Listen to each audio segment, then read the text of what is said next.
What do you mean you've already had lunch, Stephen? What is going on? Are you way ahead of everybody else?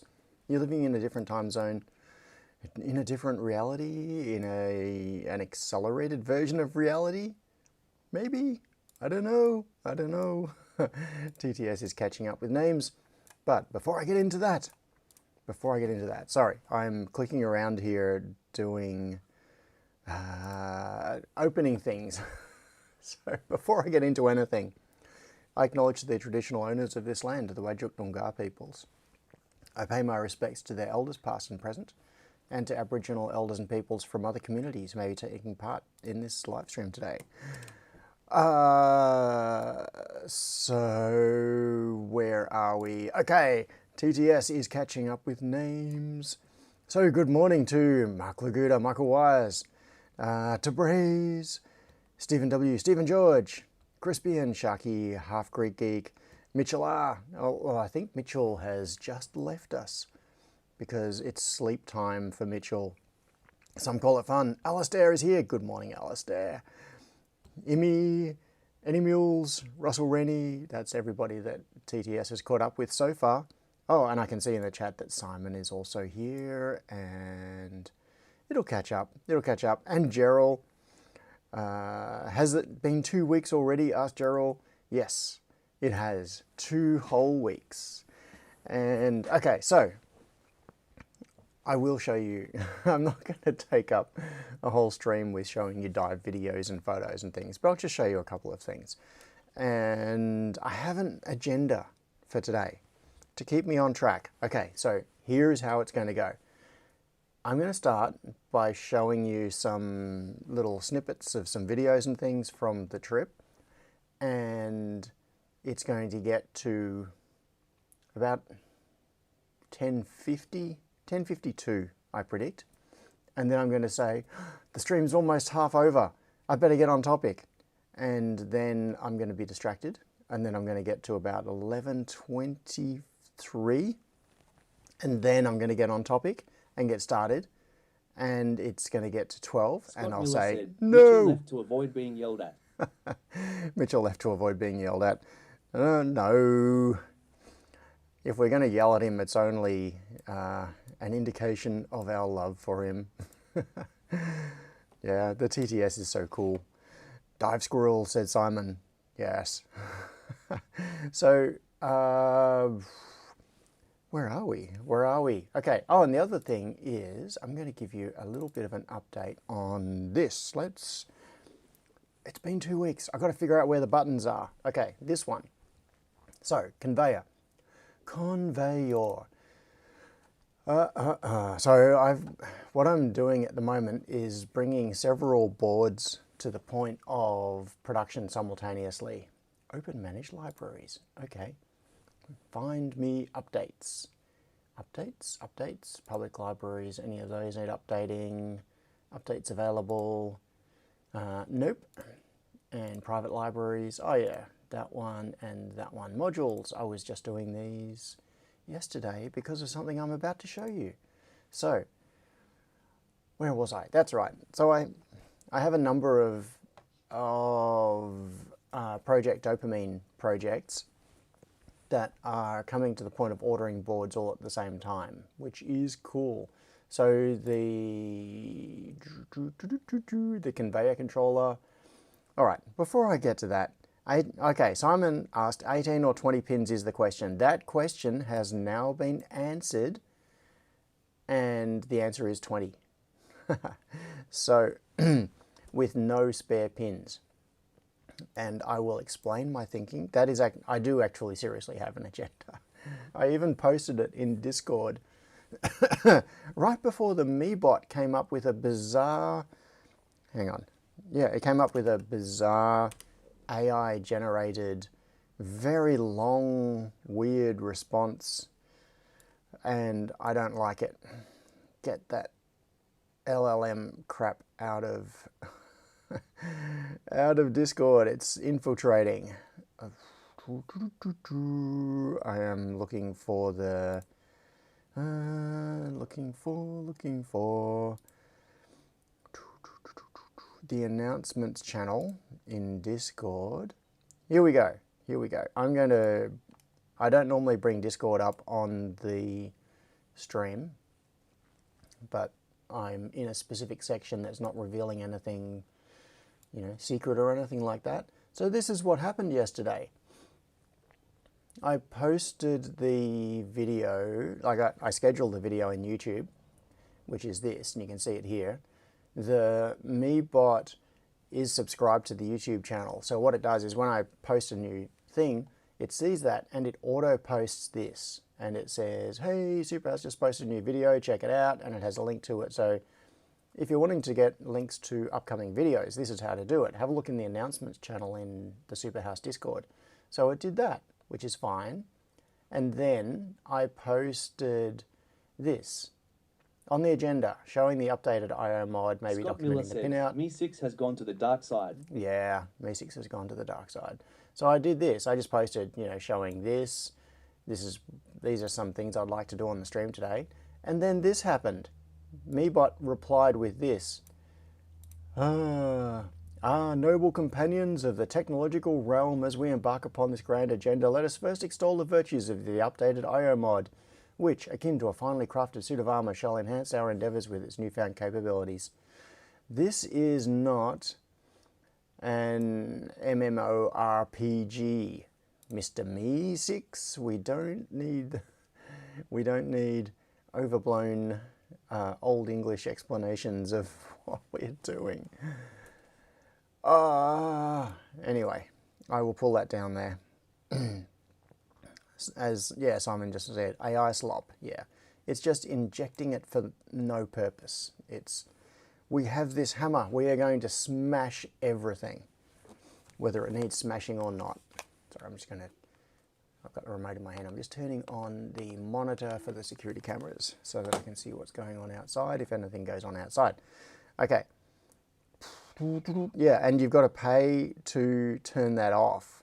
So it's this classic thing of they've added this AI behavior, and if you don't want it, you have to pay a fee to disable it. Oh well. It's the way the world is going at the moment. So,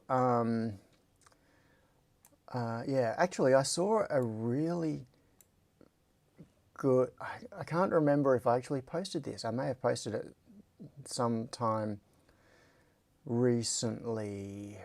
I saw a very succinct explanation of LLMs and how they work. It was in like a few sentences.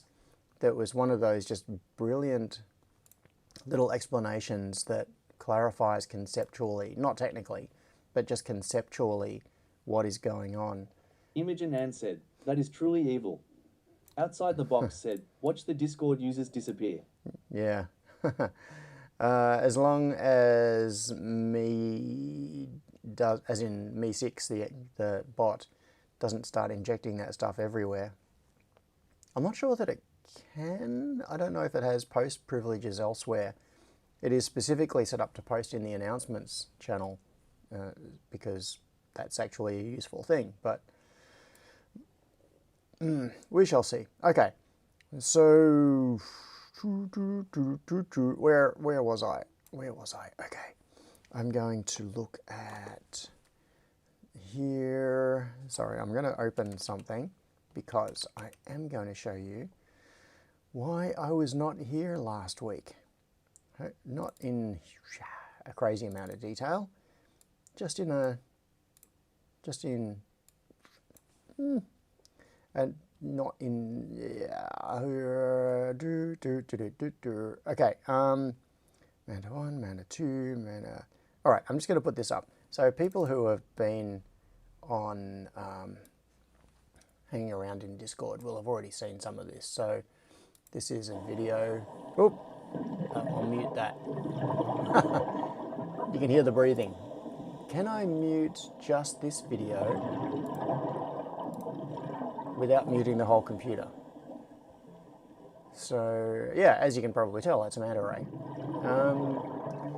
Well, can I mute that? Because No, it looks like QuickTime Player can't do that. I just want to hit mute for the player and not for the rest of the computer because I want the TTS to still work. So anyway, I think this was my favorite manta ray from the trip because it looks so cool. All right, I'm going to hit mute on that. It looks so cool. Yeah, I can't lower the video volume. Mantas have all different colorings. They are typically, like, the generalization is that they are dark on top, light underneath. Like, just as a generalization. You see a lot of them that are like almost white underneath and like a dark grey on top. But they vary. They've got different markings and things on them, and they can be identified by their markings, like basically like a, the fingerprint sort of thing. Mac needs a mixer. Where the pause, mute on the sound level on the, hang on. Where was this? Michael says mute on the sound level on the video toolbar where the pause button is. Oh, right there. It was staring me in the face. I didn't even see it. Okay, so this particular one is black on top. Like you can see, it's all black over the top, and it was almost all black underneath. It looked awesome. It looked like Batman. So, I'll get a better view over here. Yeah, from looking up at it there, you can see it's got a little patch of grey there. There are some little patches of grey under it, but it's mostly black underneath. And this one was really cool. I think this was the second or third manta that we saw. Sort of medium size for that area, but that was super cool. I really liked that one. There's somewhere I will find 2.13 gig. Is that one? I'm just looking for another. Nope, not that. I haven't actually gone through and organized any of these yet, so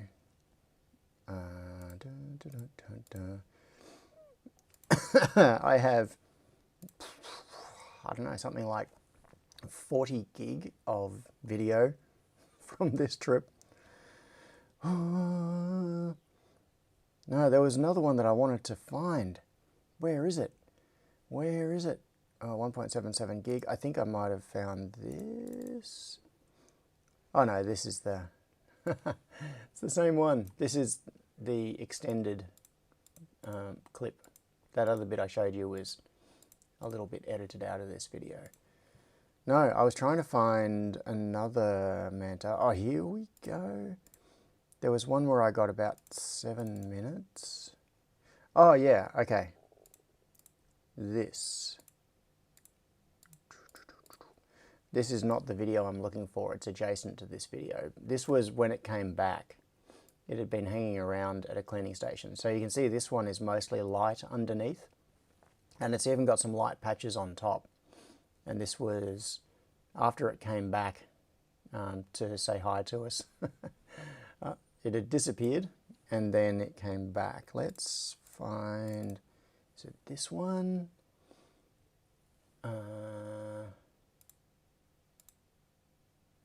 Yes, this one. So this one is an extended video. So this particular manta had been hanging around at this cleaning station for a while. In fact, I'm going to take it to, I don't know, about here somewhere. So what you can see going on here, there we go, video volume turned down. So what you can see is, I'll give a little explanation. Mantas and many sea creatures they have things that grow on their bodies.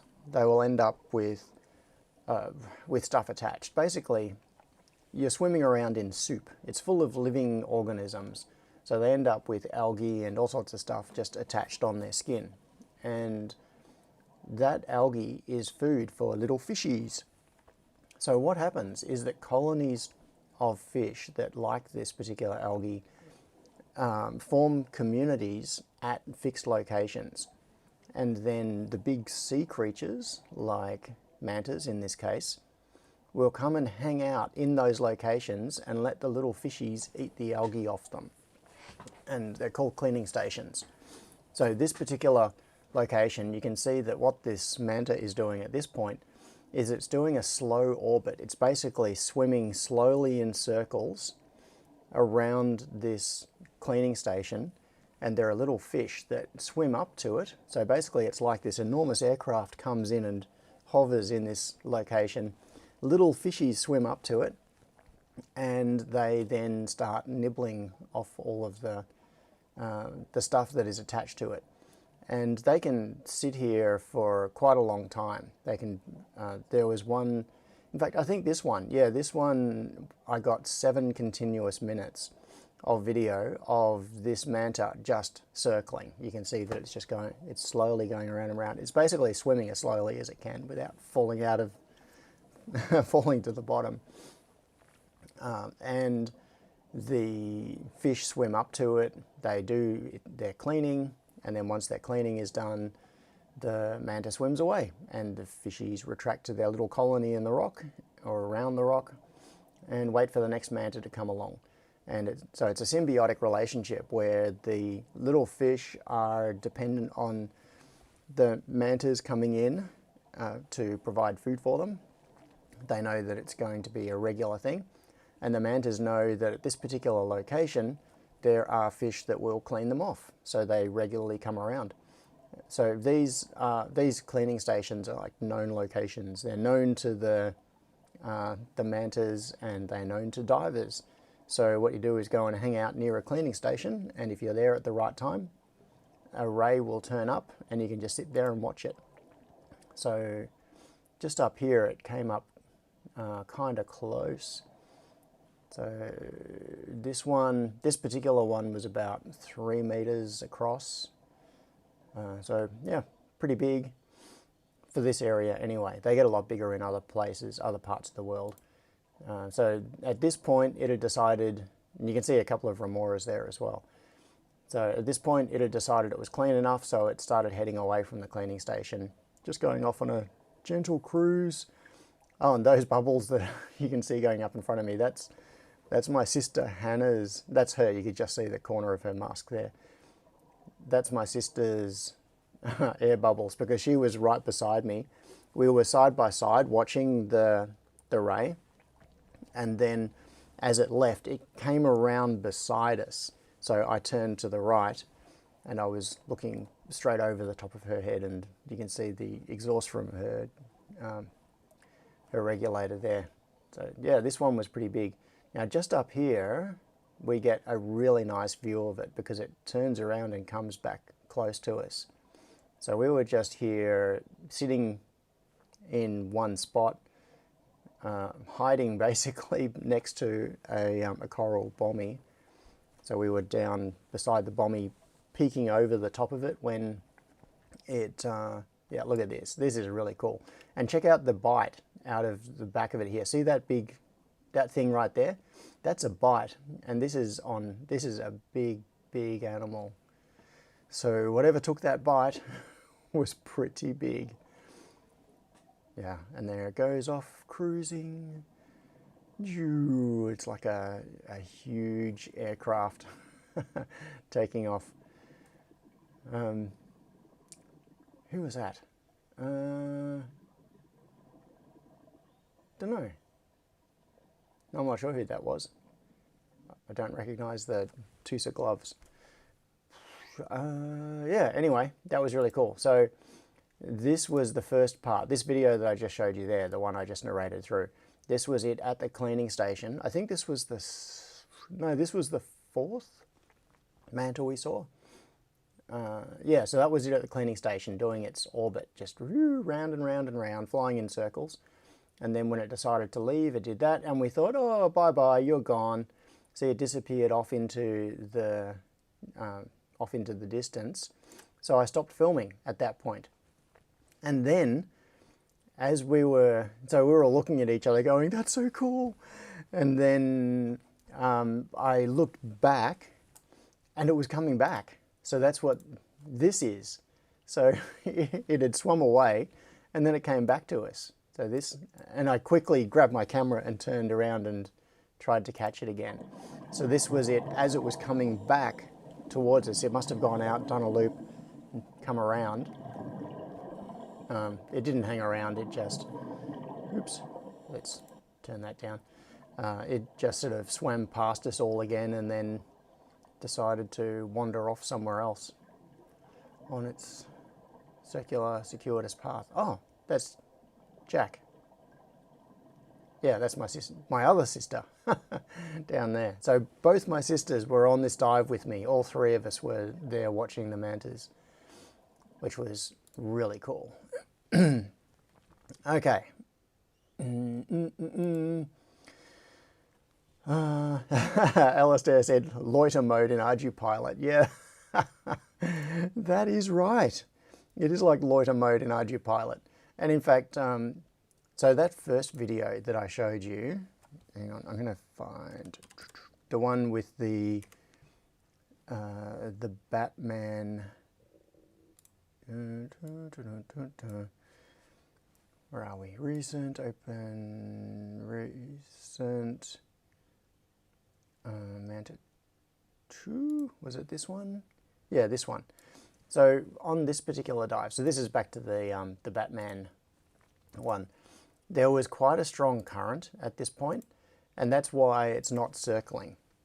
It's like an aircraft that is flying into a headwind, and the headwind is strong enough that it can maintain lift without actually going anywhere. Like ground speed is 0, airspeed is above the stall limit.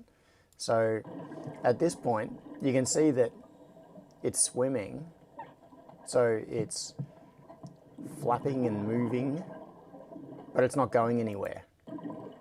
In fact, there it's drifting backwards a little bit because it's facing directly into the current and it's just holding its position. So that is, yeah, that's their goal. They just want to hold position. As Alistair said, it's like position hold in ArduPilot. Facing into the current, just swimming just enough to not go anywhere. And then the little fish can come and do their thing. So that was super cool. And I've already shown, this was the very last dive I did. If you look just down there, you'll see a turtle. I'm going to turn this down. And it came up to say hello. And it was like, oh, what are you doing here in my house? So at that point, I pretty much went inverted. I just dived forward and then rolled back to an upright position. Said, train a ray to control the conveyor. Ah, okay. So that's a way to, yes, it's like a, yeah, it's like a PID loop thing. And this was right after that, a different turtle. It looks like the same one, but it's a different one. The other one had gone off that way somewhere. In fact, that might even be it over there. So if you go, this was literally seconds after that clip I just showed you. So this one came and swam right past me. And if I pause it there, you can see there's a shape up in the distance, up here in the top left corner. That's another turtle, and that might be the one that just passed me a few seconds before, before this one decided to swim past. So, how am I doing for time?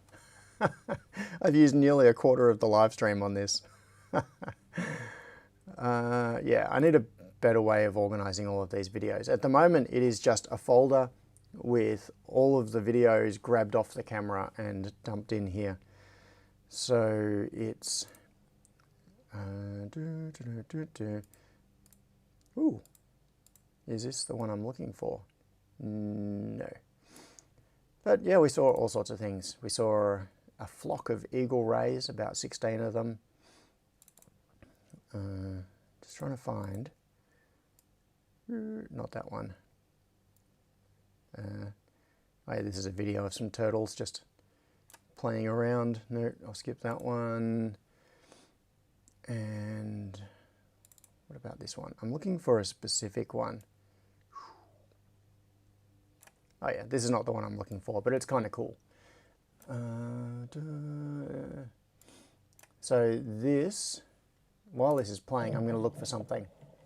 oops, where is the, I'll turn the volume down. So that's the view underwater of a shipwreck, and in a moment you'll see the view go above the water. That's the wreck. And the actual location of that wreck is just in the harbour, and then I went back underwater again to show you what is all around it. I was looking for another video where I was swimming along next to this wreck.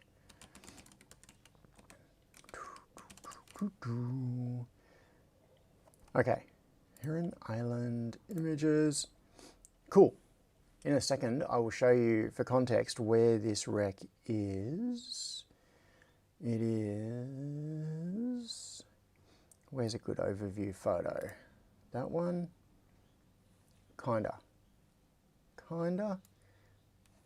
Yeah, so that is Heron Island, which is where we were. You can see just there, that is the wreck that I was swimming along next to, and this is it. This is like an aerial view of that same wreck. That video was taken just down here. See in the bottom left corner of the photo, that's the bow.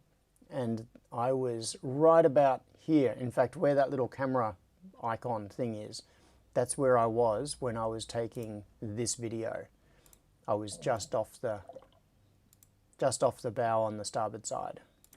So that view there is approximately there. Oh, there's another view of the same wreck.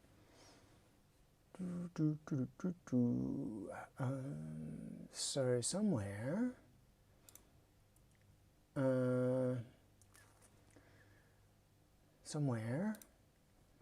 yeah. Oh, and there you can see. Let's see if we can get a good a good overview here. Where to stay? Come on. Where's the picture? Where's the picture? Should be on this page. Yeah. Oh well. Yeah, what I was hoping to find was a video that went along. I went out to that wreck a few times because it was so cool. So much stuff. That one? No. Oh yeah, this was, yeah, you can see some turtles hanging around, coming up to say hello. And nothing here is scared either, because it's all in a, yeah, it's all a protected area. It's been a marine park for a long time. No hunting or anything is allowed, no fishing is allowed. It's very strongly enforced.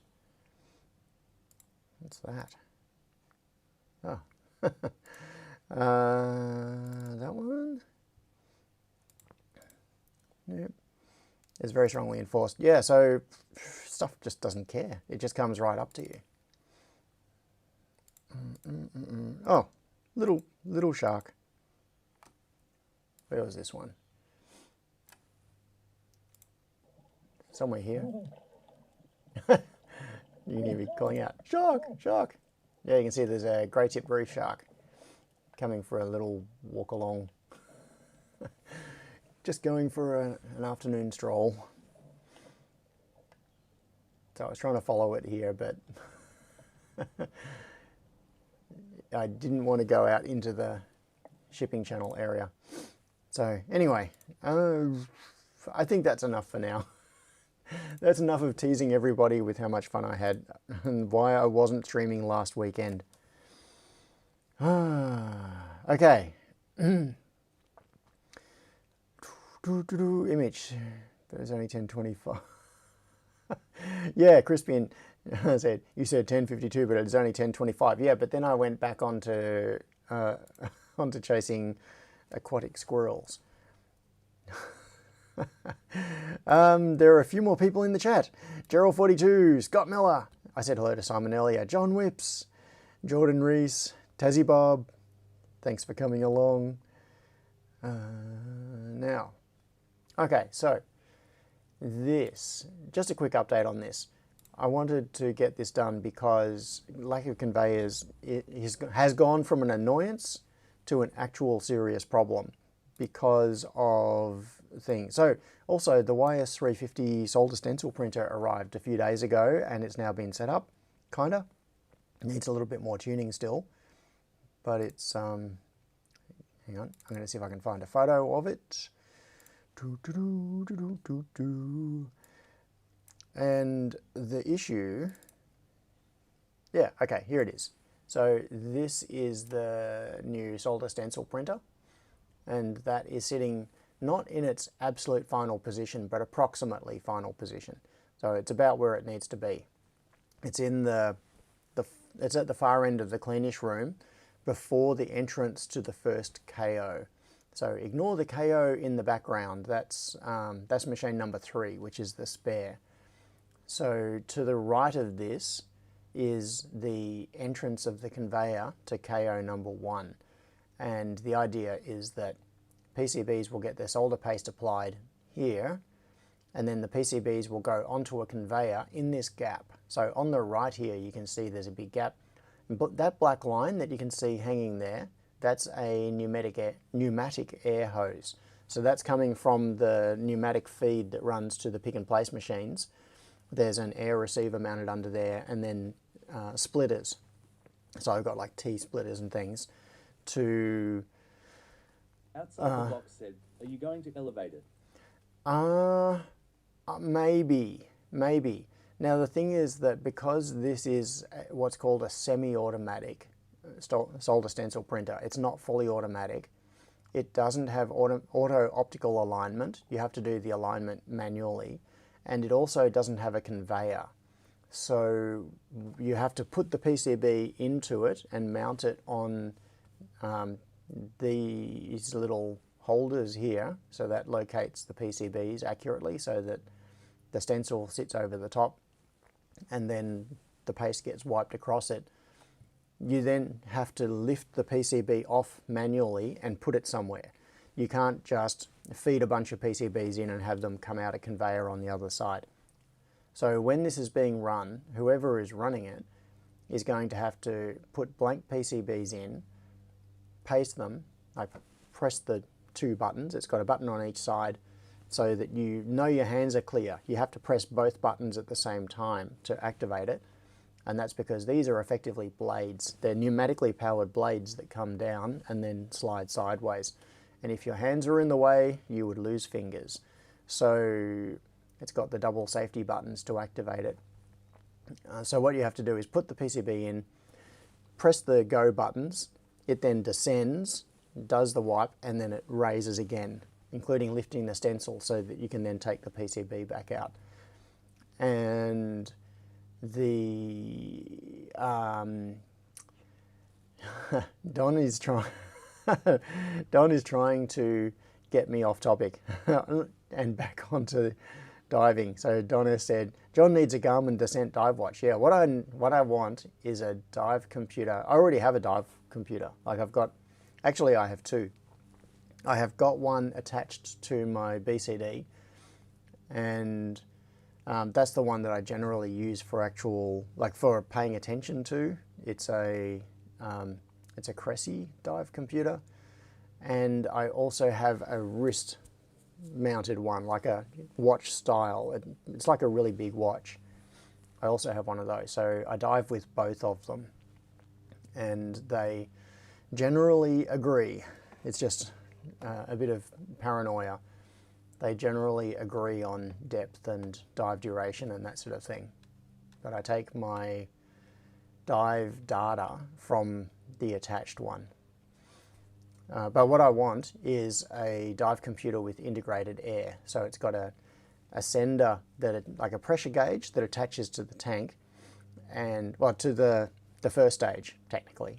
It attaches to the first stage so that it can read the air pressure of what's in the tank and then transmit that to the computer so that your computer knows how much air you have left. So that's what I want to get. Most computers don't actually know how much air you've got left. All they know is how long you've been down, at what depth, for what period of time. So it's up to you to watch your air. Tech Nebula said Suunto D9. Yeah. I have watched so many dive computer reviews, and I'm not in a position to buy. The thing is, I know generally what I want, and I know that what I want is out of my price range at the moment. So I have put that behind me, and I'm ignoring it for now until I can revisit when I have money. When I have enough disposable money to spend a significant chunk on a dive computer. Because to get something that has air integration and all the stuff that I want, it's going to be like $1,500 plus, probably. They're not cheap, which is understandable considering what they do. They are pretty incredible pieces of engineering. Anyway, back to the point. That black line you see there, that is an 8mm pneumatic hose. It's a nylon hose, which goes into the machine. So that's what runs the actuators. You can see over here, these are air-driven actuators. This is air hose coming in over the top. And those are the actuators that push the squeegees down.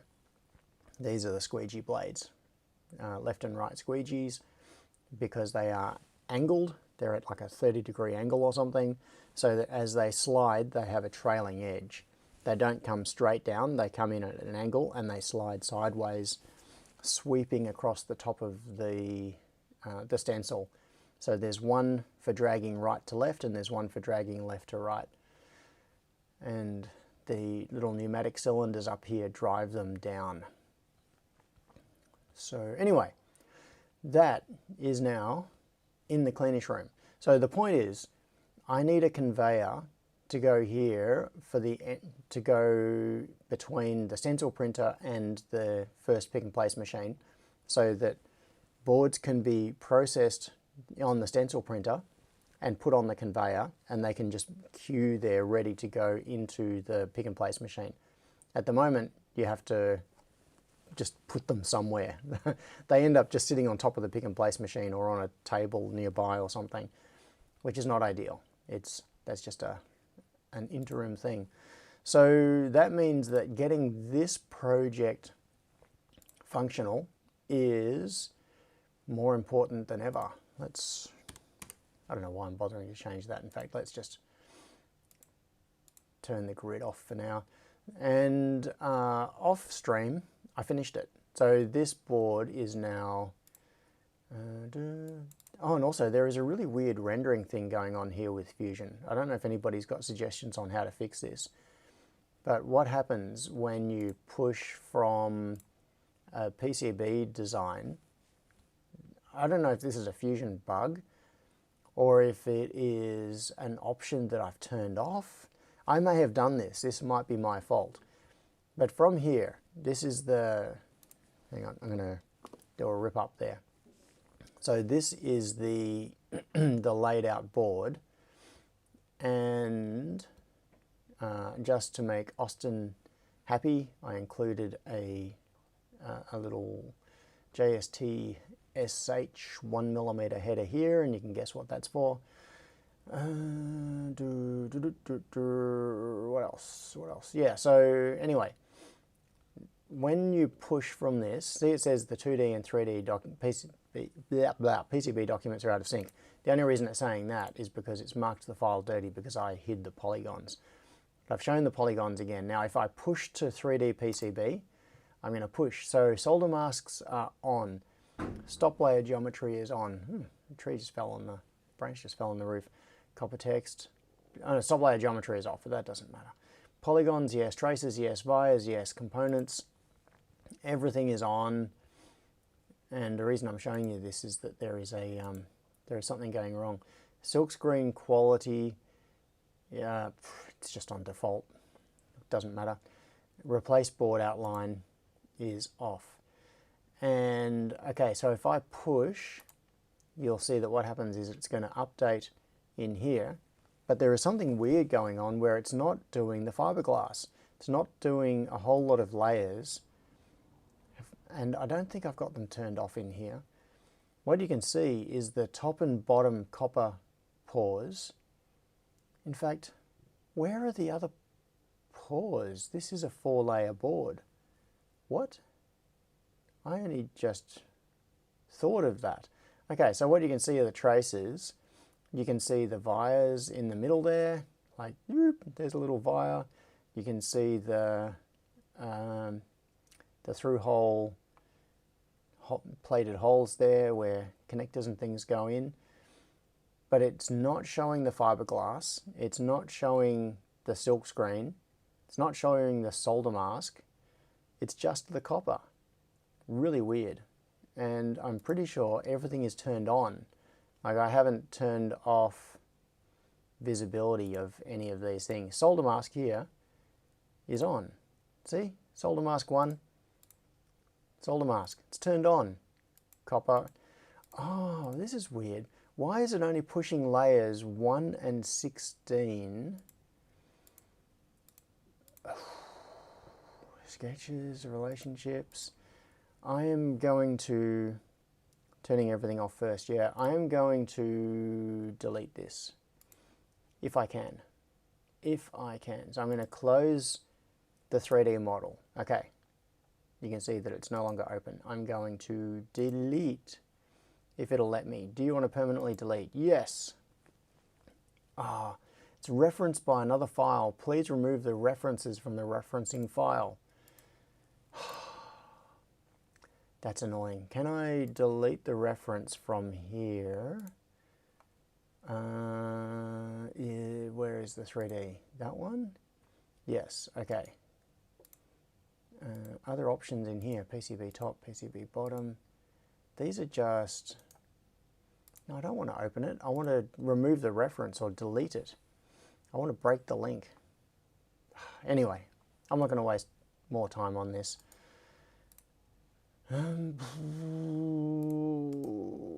Scott Miller said, you missed the email about needing to buy a more advanced license to get all 3D bits. That could be it.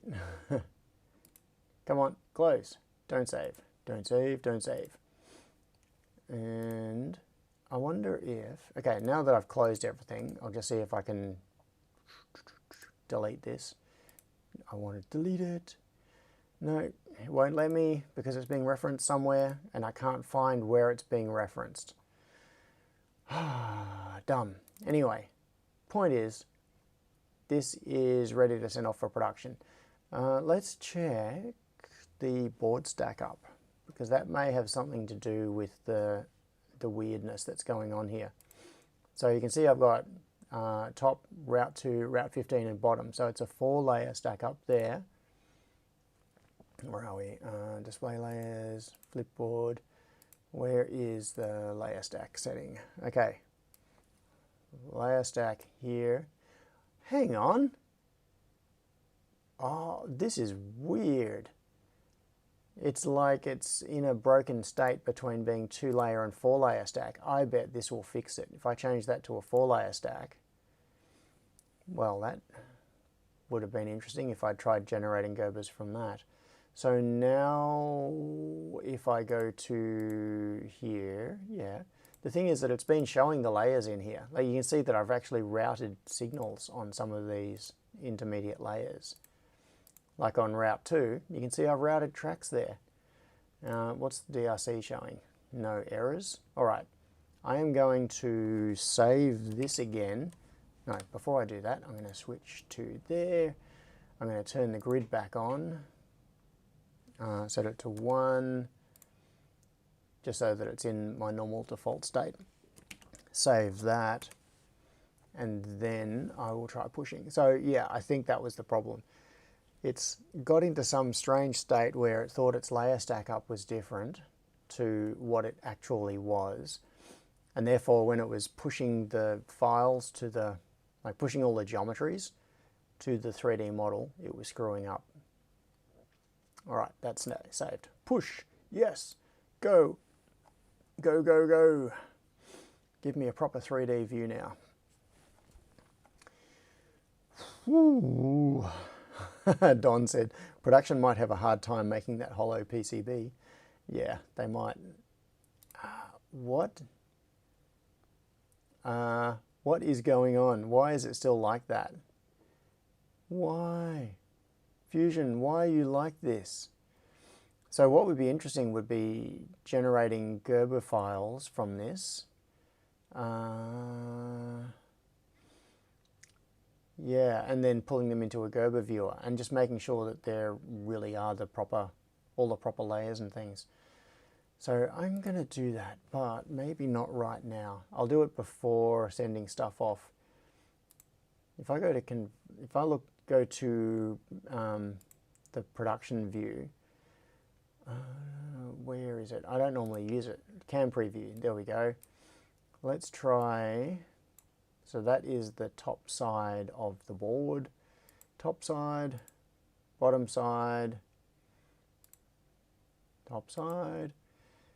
Can I see layers in here?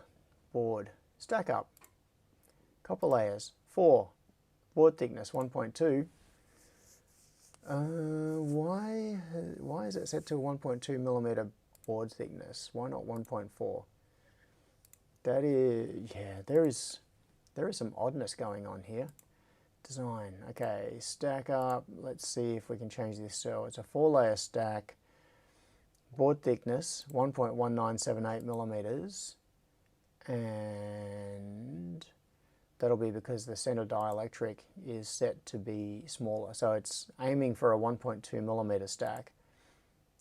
Open preset file, open from setup. Nope. Nope. And yellow rings, masks, blah, blah, blah. Okay. Layer stack.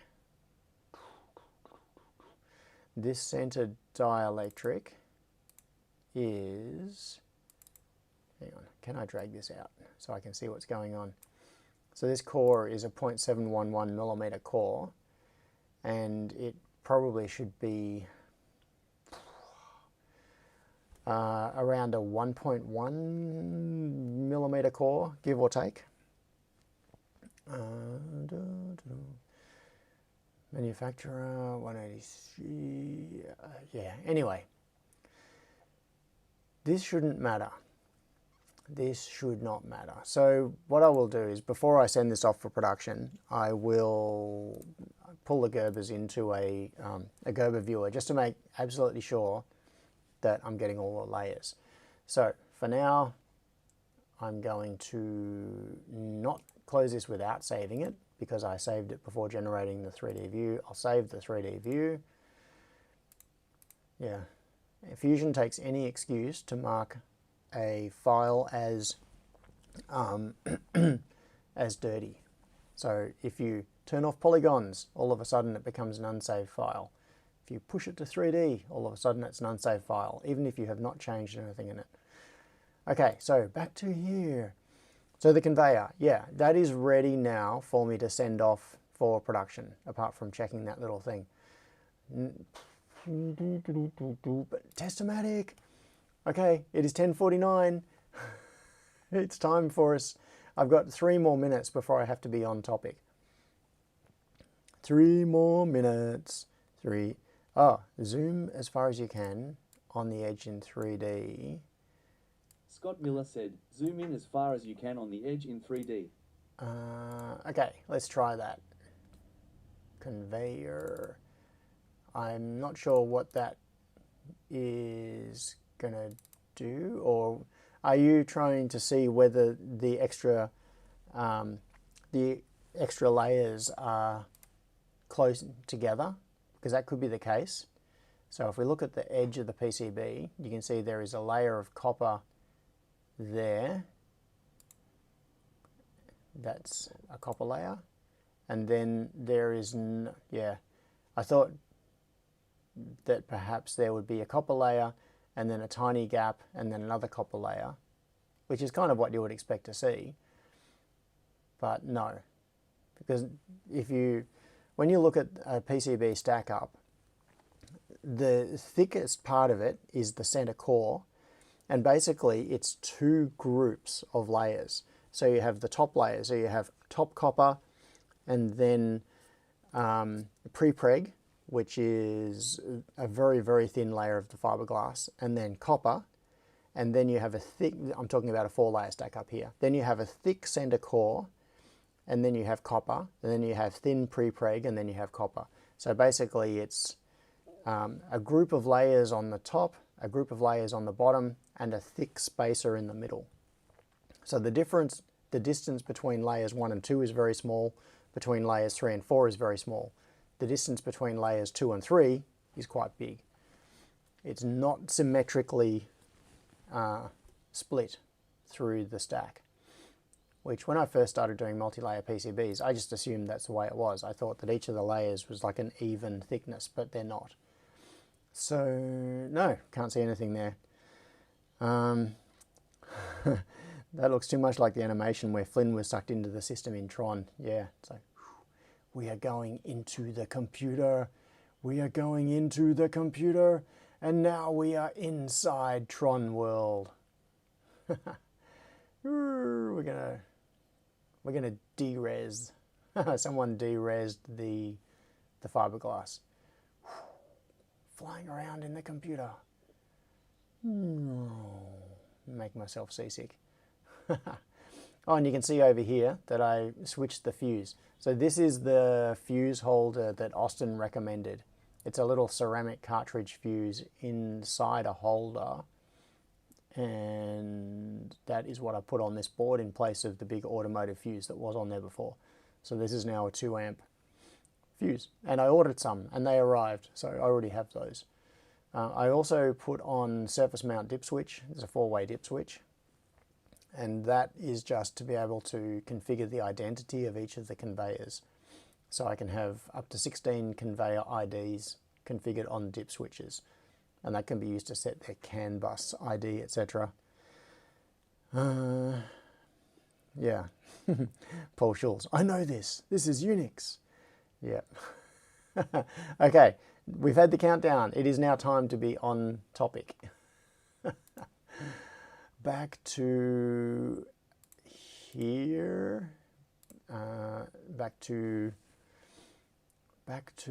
Testomatic. All right, I will show you what I've done so far on Testomatic. IOMOD SW. You can see now that I've renamed what I did originally as IOMOD.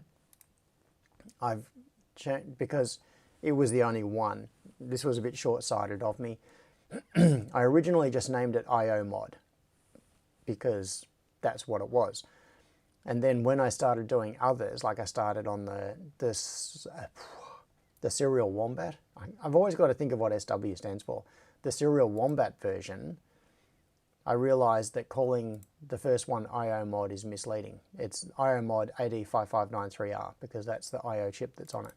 Anyway, I have now redone this as a V2.0 with the updated format. So let's do this. Let's have a look at what it is. I went backwards and forwards on a couple of things on the design and ended up simplifying. I began with a tri-state buffer on here, and then I took it back out again. I went backwards and forwards on it, and I decided I just need to get something working to start with.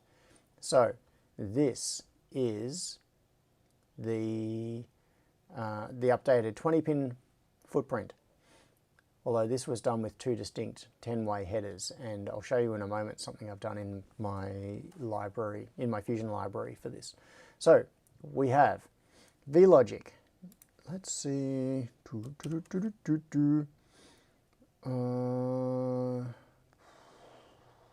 Sorry, I'm opening up the spreadsheet that we had the other day. This is where we left it. So this was the first version of my IOMOD. This is what I was proposing to change it to. And then I got talked/bullied into doing a 20-pin version instead. And this is where it ended up. So, let's make it bigger. Okay. So this here, all right, here is a question for you all. some time ago, I think it was maybe 2 months ago, I posted an online tool for generating pinout diagrams. Pinout diagram generator. Like a flag, how to draw a diagram GPT. Anyway, if anyone remembers what that was, please let me know. It was a thing that generated, it was like, this sort of style of thing where you have a picture of a board in the middle and then there were flags coming off with the names of the signals. So, there are all these different styles. Yeah, I like the aesthetic of this sort of style. But there are different ways of doing these labels. And yeah, that one looks pretty cool. Free diagram maker, Schematic. Anyway, there was I see pinout diagram generator. Is that it? That is kind of close to it, but this is not quite the Arduino oriented chip pinout creator. Is live at, yeah. This is not the same one, but it is very similar to the one that I showed on a stream a couple of months ago. So what I want to do is find that pinout generator so that I can generate a nice pretty looking pinout for this instead of this, which is just in a spreadsheet.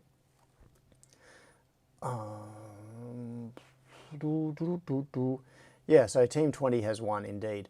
However, there are no spares. So what ended up happening is that I ended up going for logic ground and IO ground. So the right-hand side of the module is 100% external domain. These is all the IO pins that connect to the target board, the voltage for the IO to run at, and ground. So what this means, so we've got 2 ground pins. In many cases, ground will just be joined together. And in my use case, it is just going to be joined together. We're going to have a common ground. But there may be situations where people want to create I/O modules with an isolated ground, and this allows it to be done. So having a logic ground and an I/O ground. So right-hand side is the power domain of the device under test, or the I/O that you're connecting to. The left side is the power domain of the connections to the microcontroller. So we've got voltage at the top on both sides, we've got ground on the bottom on both sides, and then we've got all of the control signals on the left in the middle. So we've got a reset input, which is an active low reset to reset the module. We've got an interrupt output. So actually I'm going to skip over this, I'm going to come back to it. We've got I2C for modules that want I2C. We have SPI for modules that want SPI. Chip select is in the middle between I2C and SPI because, okay, so chip select and int, these two are slightly oddball. Now, the reason that I included this is my thinking, is that chip select is required for SPI, obviously. So we need an active low chip select as an input. That could also be used for modules that have I2C if you wanted to. So this comes back to what I was just saying about the tri-state buffer. Said, link in chat, John. Link in chat. Awesome. Where? Where?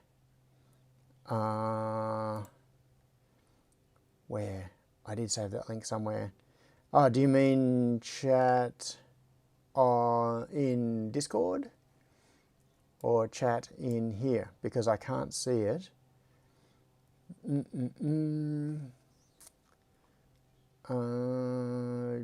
Maybe it's Discord. Hang on. In Discord. I don't see it in Discord either. So, Tassie Bob, I'm lost. Or is it from in someone else's chat? See if that gets past the link filter. No, it's not. Hang on. We can fix this. We can fix this. Now you should be able to post it, Tassie.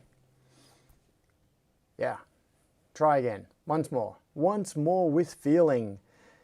Ah, there we go. Thank you, Tassie. GitHub, split brain, pinout leaf. Yeah, that sounds familiar. I'm pretty sure this was Tassie the one. Bob said, github.com/splitbrain/pinoutleaf. Yeah. Is it?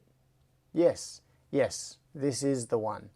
So in that particular case, it could be used for something like making an overlay that you stick on a header, but it can also generate stuff like this. Yeah, cool. Thank you.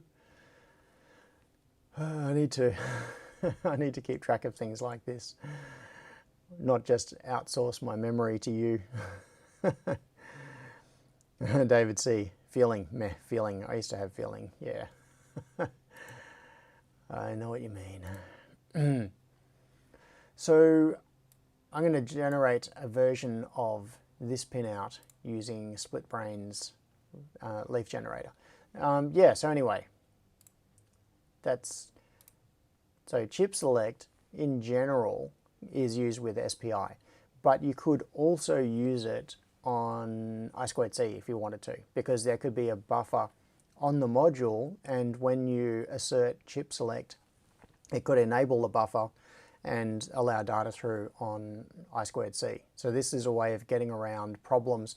If, for example, you design a module where the I2C address is not configurable for some reason, or you're not using an external I2C multiplexer, you can use chip select to solve that problem. I'm not using it in this version of the module, but that is an option. That's just thinking ahead a little bit. Now, int O, which is an output. So this is an active low interrupt output, which could be for other purposes. It doesn't have to be just for an interrupt. This is useful if you've got something like an ADC where you send it a command telling it to take a sample, and then you get an interrupt coming back to tell you when the sample is complete, so that you can then interrogate it and get the result in a timely fashion. So having interrupt coming out could be useful in some situations. It could be, it could just be an alert of some kind, like an error or a status command. But anyway, this means that we've got a way of getting an activate or a select input going to the module, and we've got some kind of an output or status response. So this could be active low when the module is in an error state or something different, whatever you want to use that for. So now we've got a 20-pin module, which has, and I do really like the fact that it is split down the middle. One half is logic voltage, the other half is I/O voltage. And even if you bind the grounds together, it's still just, it looks conceptually nice. So anyway, that's where it's ended up. Okay, so this that you can see here, so you can see the chip select, I2C, int, all that sort of stuff. All the pins are there. So VIO is voltage of IO, VLogic, it's VDD. So in fact, I probably should have called that VDD for clarity. And why don't I do that right now? I wonder if I've got a VDD symbol. Outside the box said, it is coffee time. Coffee time. Oh, Crispian, don't do that to me. I've got a VCC symbol. That'll do. VCC.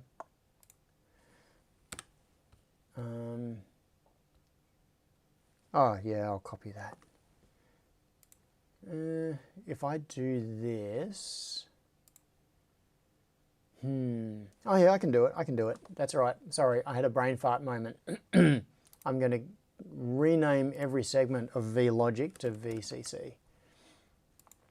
There we go. So now what I can do is net that in and delete that label, that label, that label.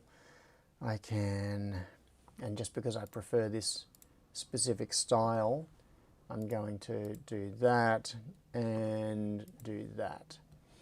Outside the box said, there is coffee on final approach to my desk. Scott Miller said, 2,100 is far too late for coffee. Beer time. Beer time? Yeah, if you like beer. So,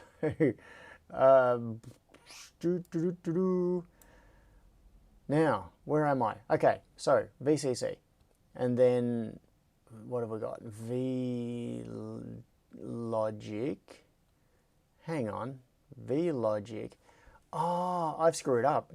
I've just discovered a fault in my design. Oh, no, I didn't. No, it's misleading labels on here, I think. I've got to check this.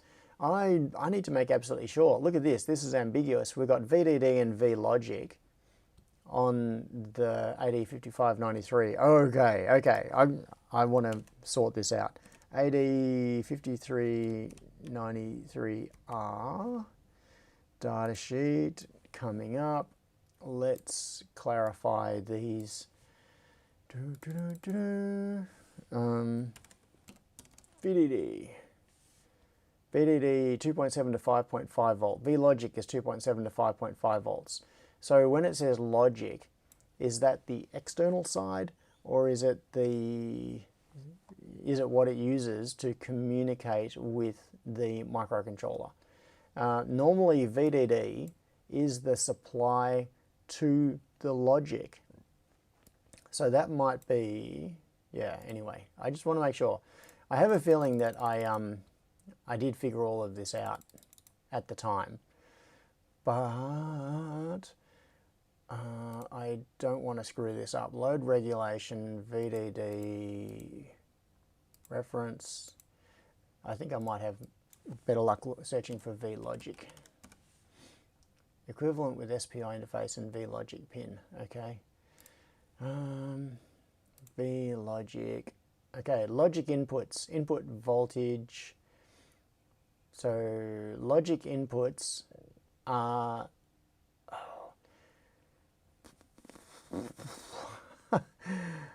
John needs to get a Segway RMP for a coffee serving robot. Yeah. Logic output SDI. Oh, okay, so this is, well, it's got a temperature sensor on it. Well, I suppose that makes sense. ADCs typically do, because they need to compensate. So because it's saying logic output SDA is the VLogic reference, I just want to make absolutely sure. Digital inputs, 0 volts or VLogic, VDD, IDD. So 0 volts or VLogic.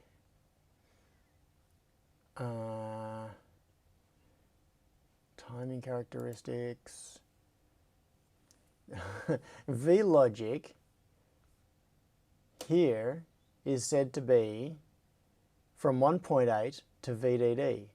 So VLogic can be anything from 1.8 up to VDD. It can't be more than VDD. iLogic. This is, I thought that I had this clear in my head, and now the more I look at this, the more non-specific this data sheet seems to be. Okay, timing characteristics. So this is all on SC, this is like showing I2C and stuff, and it's using VLogic. So V is less than VLogic, which is less than VDD. Okay. Between VLogic and absolute maximum ratings. VLogic to ground. Maybe this will explain some things. Nope. Nope. Nope. Ah, okay, here we go. Actual definitions of the pins. V-logic, interface power supply. The voltage on this pin ranges from 1.8 to 5.5. All right, now where is the VDD display thing? Okay, power supply input. It can operate from that to that with a 0.1 microfarad capacitor to ground. Okay, that is VDD. So VDD is the voltage that the chip runs at. All right, conceptually. All right, I'm going to get this into my head. VDD is the voltage that the chip runs at, which includes its external I/O. V-logic is the voltage that the interface runs at, which can be less than or up to VDD. Okay, that makes sense. So VDD always must be higher than V-logic. So I'm just going to go to VDD equals V-logic equals 27 V-ref, yep. 0.7 times V-logic, logic inputs, yeah, okay. That is starting to make sense, and V-logic is referenced everywhere it's talking about I squared C. So where was that thing? Yeah, V-logic must be less than VDD. Cool. Happiness. All right.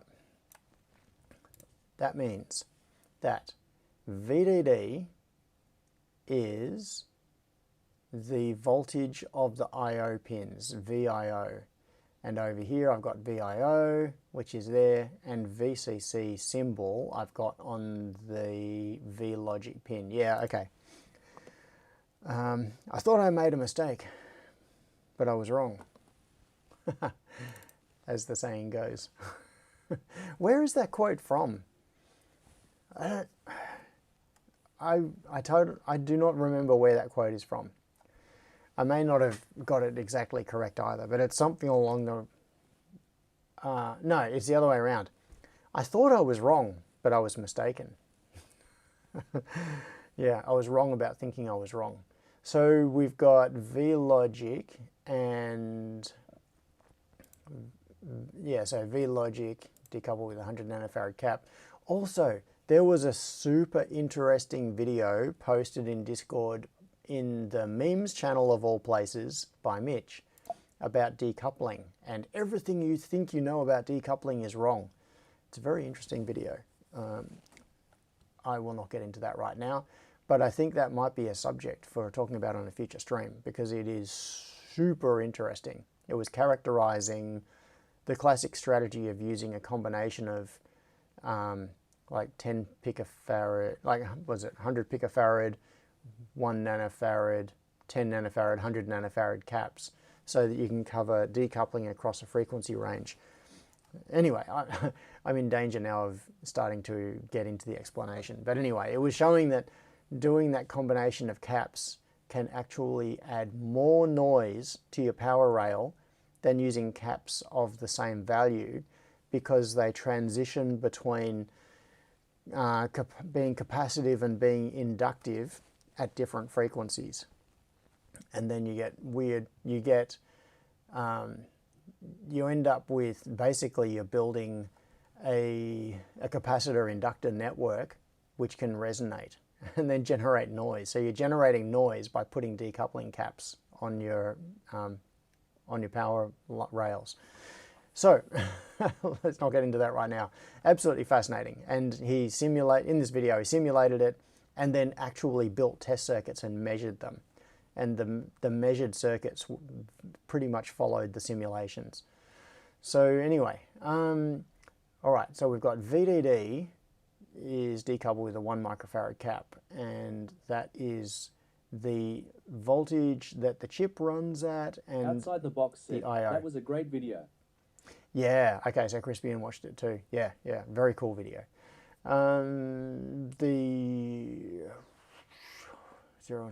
Yep, okay, so we've got our I/O pins there.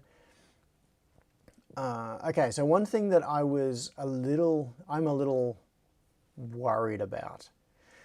A little bit worried. I think this is going to be okay, but just a little bit worried. All right, the reset line.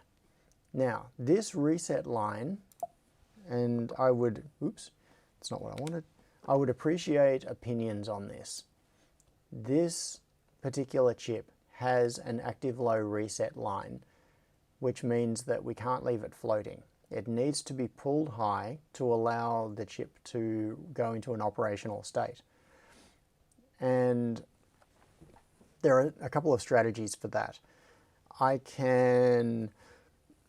could just expose that pin on the header and then make it the responsibility of the host device to control that pin, to keep it high.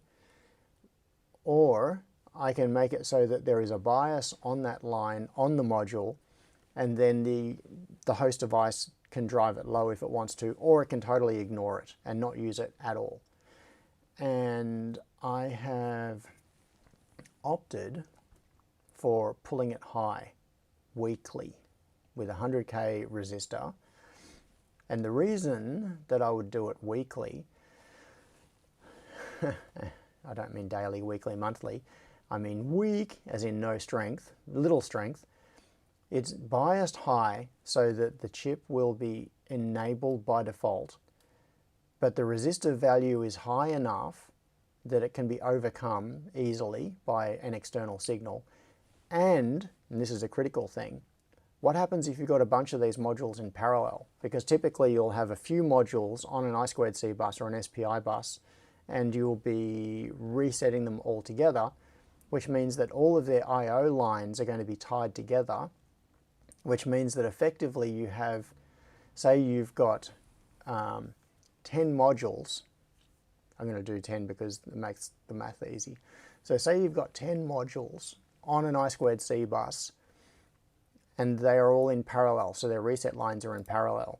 If each of them has a 100K pull-up, then because they're in parallel, it means that you effectively have a 10K pull-up across all of those. And that becomes, it starts to get into the region of being a strong pull-up.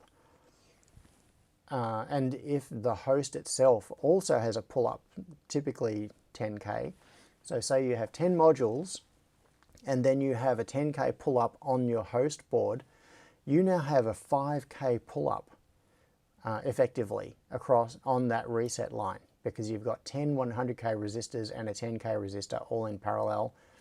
That gives you 5K of resistance. And that is starting to get into the point of being a strong pull-up. So not unmanageable, but strong. So the micro then has to work against that in order to assert the reset line. So what I've done on the design is I've included a 100K pull-up, but I don't have to populate it. My plan is that I will build these with the 100K pull-up in place, and I will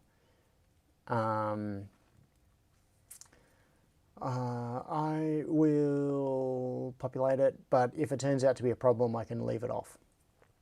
So yeah, anyway, opinions, thoughts. Scott Miller said cuttable solder jumper for the pull-up. Yeah, maybe. Wagon Light said, should you do the same thing connecting VDD to VLogic? VDD to VLogic. On the module, they are totally separate. There is nothing joining them together, because that is managed externally by the carrier. It is up to the carrier to supply the reference voltages here for the voltage that the logic runs at and the voltage that the I/O runs at. And I don't want to tie that together on the module anywhere. That is definitely the responsibility of the external device that is using this module. So anyway, this is the end result of all of it. Let's have a look at a 3D version of this. So this is, and also I took the excellent idea of doing it upside down. So this is actually the bottom of the PCB that we're looking at here, and this is the side that you would have visible towards you. It's got some stuff visible at the moment, like SJ1 isn't actually displayed. Wonder if I can turn that off. Solder mask. It doesn't matter. Copper. SJ1. Can I turn it off? No. Okay. Anyway, it's in the solder mask. It's in the silk screen. So you can see that there are the two grounds on here. I haven't actually differentiated them on the silk screen. That could be IO ground, and that could be IO ground. That would be logic ground. But anyway, so we've got VDD. Okay. Oh, this is where nomenclature becomes an issue. Maybe I should change this label, because what I have here is VIO. Okay, so I've got voltage for the IO pins on the right hand side. If we look at this symmetrically, the right hand side is all of the stuff that's connected externally. Left hand side is all connected to the microcontroller. So I think it's fairly clear what is associated with what, but the label is not ideal. Stephen George says VDD and VIO pins are swapped on the PCB, aren't they? VDD should be on the IO side. You are correct in terms of the way the data sheet is set up for this particular chip. So there are two things to consider. One is the generalization, like the big picture design of the IO module footprint, which might have any one of many different parts on it. And the other is the specifics of the AD5593R, which is on this particular incarnation of the IO module. And I don't want one to confuse the other. And right now they kind of are confusing the other. The way I think about this, okay, let's ignore the AD55 for a moment and look at this module in just like in the abstract. Conceptually, the way I think of this, VDD is the voltage at which a device operates. That is its supply voltage. And conceptually, this module is running at whatever we supply there, which could be 3.3 volts if you were connecting to a 3.3 volt microcontroller. So all of the stuff on the left-hand side is that voltage. It's connecting to the microcontroller. And I think using the label VDD is the sensible thing there, because that's, from the system's point of view, that is what the module is running at. Now, on the other side, we have the voltage that is being used for the IO pins, and I've labeled that as VIO.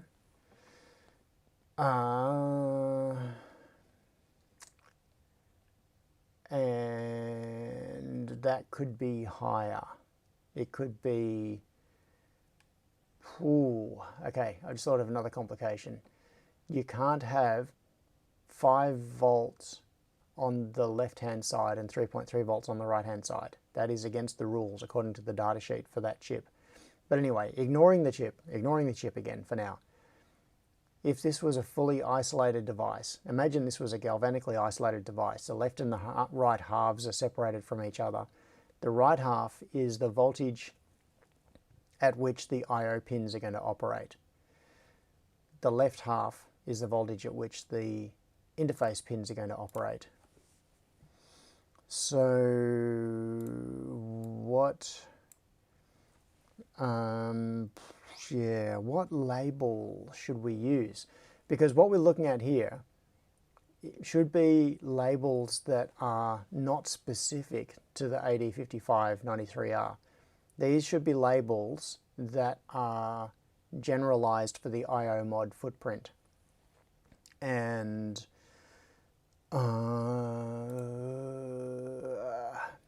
and how it's implemented on a per module basis can vary, and the labels that are used can vary. So in this particular case, on the left, all right, ignore the AD.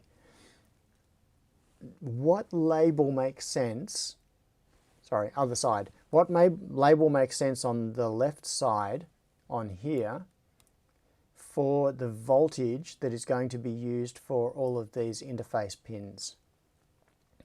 For the, like for I2C and SPI or whatever. VData, yeah, VMOD and VIO. Yeah, okay, so there are some interesting, yeah, VSUP, there are some interesting suggestions here. Oh, Wagon Load says, I thought you said VLogic has to be lower than VDD. Yes. Now this is where the confusion comes in. For the AD5593R, that is definitely the case. But they have, what they do is they use VDD on this side. They use that as the voltage domain for the I/O pins, not the voltage domain for the microcontroller pins. So the labels do not match. Yes. What you are saying and what I was saying were both correct, even though they were contradictory. Because in the context of the chip, what you're saying is correct. In the context of the module, what I was saying was correct. But yeah, this exactly illustrates the potential confusion that can happen here. So, okay, if we were ignoring the chip that was on this and we were just designing a footprint for an I/O module, what would we use for this? Scott said, so you can't test a device at less than 3.3 volts. That is an excellent point. The I/O voltage has to be equal to or greater than the interface voltage.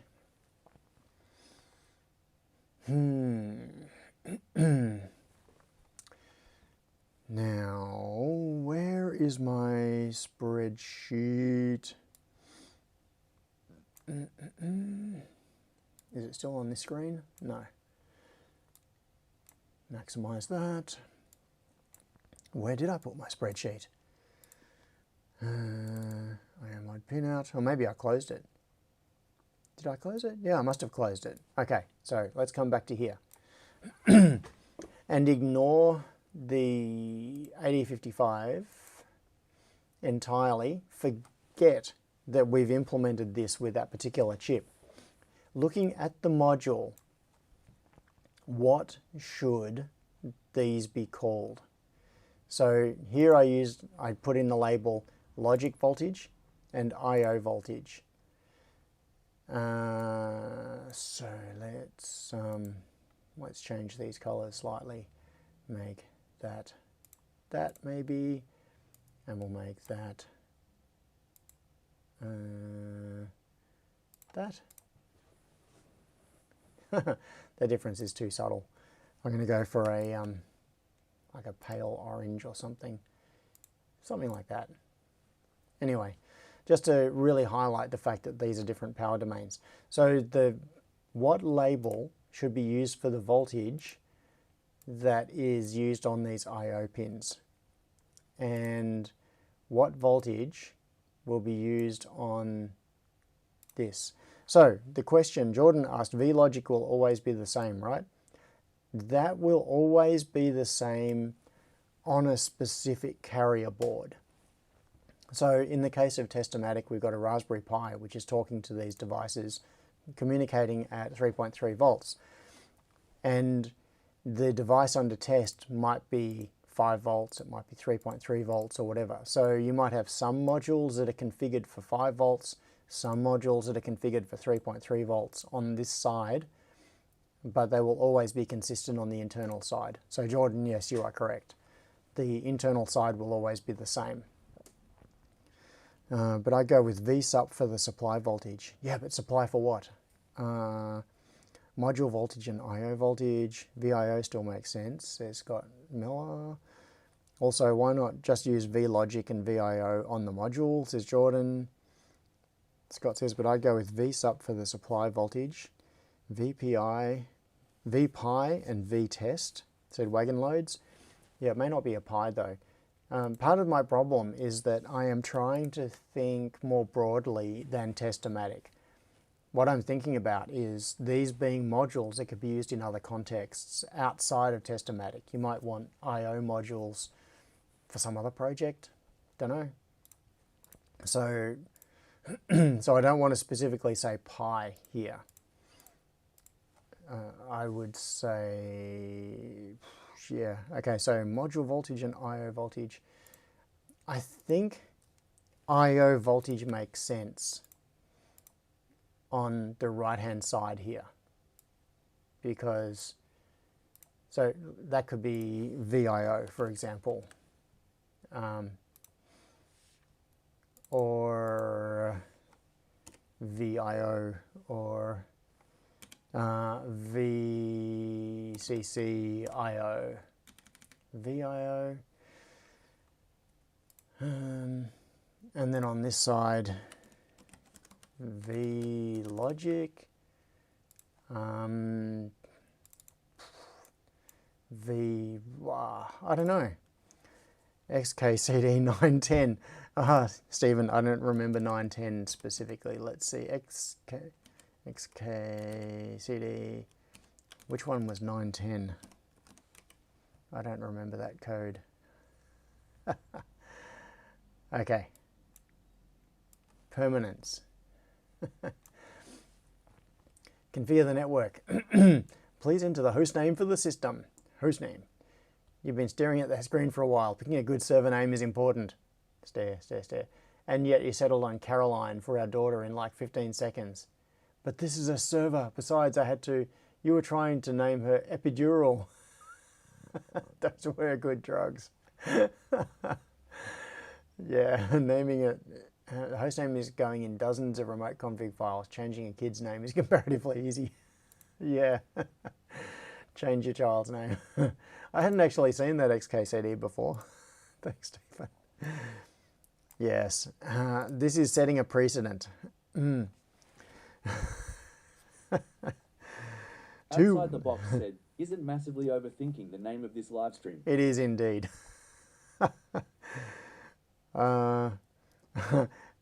As John says, old MacDonald had a logic board, VIEIO. Resistance is futile. Don said 2 weeks until the barbecue. That's correct.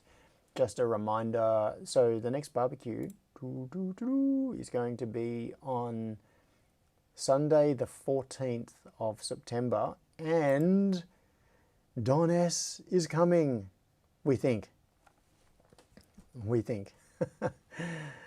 So, after all this time, Don S from NZ said, I'll be there.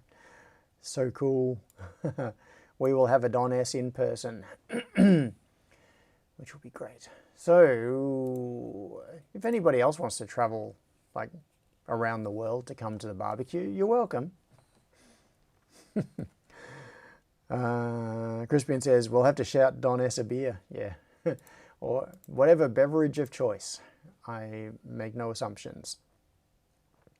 Oh, Tassie Bob says, oh, I'll miss by that much. I'll probably be in Melbourne on the 21st. Well, in Torquay, but within driving distance. Michael says, will Bayswater be safe for a Kiwi, though? Yeah. Yeah. Wagon loads. V in, V out.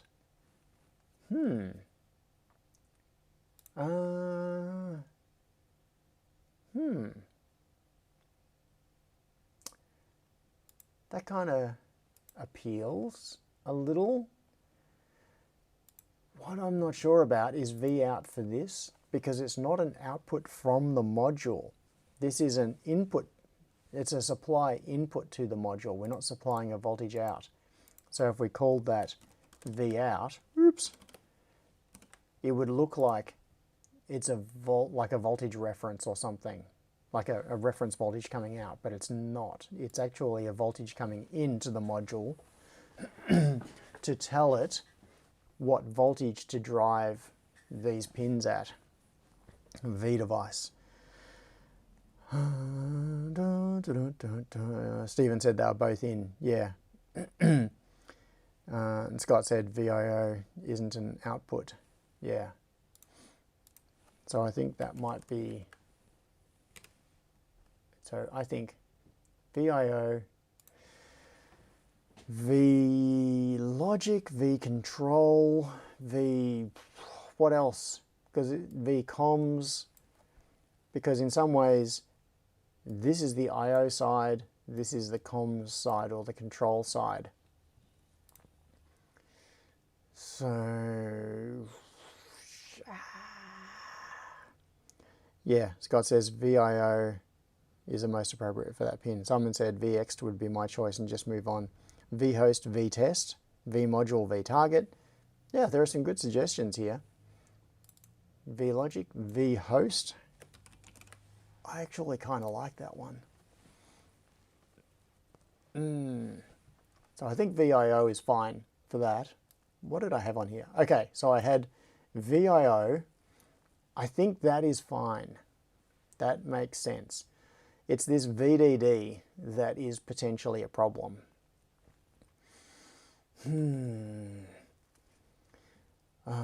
It needs to be more specific. V-Squirrel, V-Steven, V-Steph. Yeah, maybe vMod, like vModule on this side would be general enough.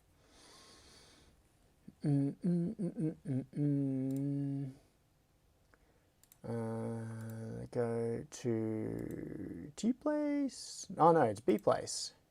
We're looking at it from the bottom and flip the board. So what we have is vLogic. Yeah, vLogic I actually kind of like. vLogic. vLogic and VIO.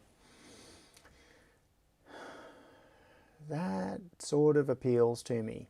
Left side, this is all the logic or the control. Stephen says, do a poll again, we'll solve it for you with a vote. VDD should be vHost, vMod, VCC, other. vLogic. All right, I'm going to add a poll. Plus a poll. All right, ask a question. Label for power, label for voltage connecting to host. VWTF. Yeah.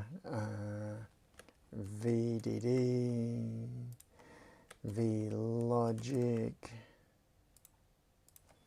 vMod.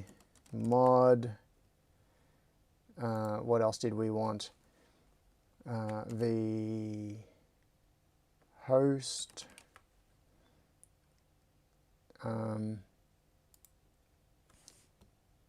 Oh, that's as many. That's all the things that it allows me to add. Okay. So, where it says VDD, that could also be VCC. So, vLogic, vMod, vHost, vKryptonite, vMeh, Voot. Crispian suggested Voot and Voltage McVoltface. Yeah, vEnergy. All of the all of the good suggestions are coming out now. Stephen says all of the options, but place them randomly on the silk screen. V up, V down. Oh, we got some votes. What's going on here? What are the votes at? vLogic is winning. No, vHost is winning. vHost. Okay. V indeterminate name. V Dillygaff. Yep. vHost is dropped its lead slightly, so we've got 12 votes. Get in there and vote. Get in there and vote. This is how it's going. I misclicked, says Tassie Bob. No. vHost is still on 50%. We got 14 votes. vLogic, vHost. Yeah, vHost I can get behind that. Just V. Scott's suggestion, or V bus. Paul comes in with the last minute suggestion that actually makes probably the most sense. V bus, VIO. That, unfortunately, I could only do a total of 4. Like when you do polls, V car, V boat, Tassie Bob. Michael says, history suggests whatever the poll comes up with, John will ignore. No, but this was a good way of eliciting some response.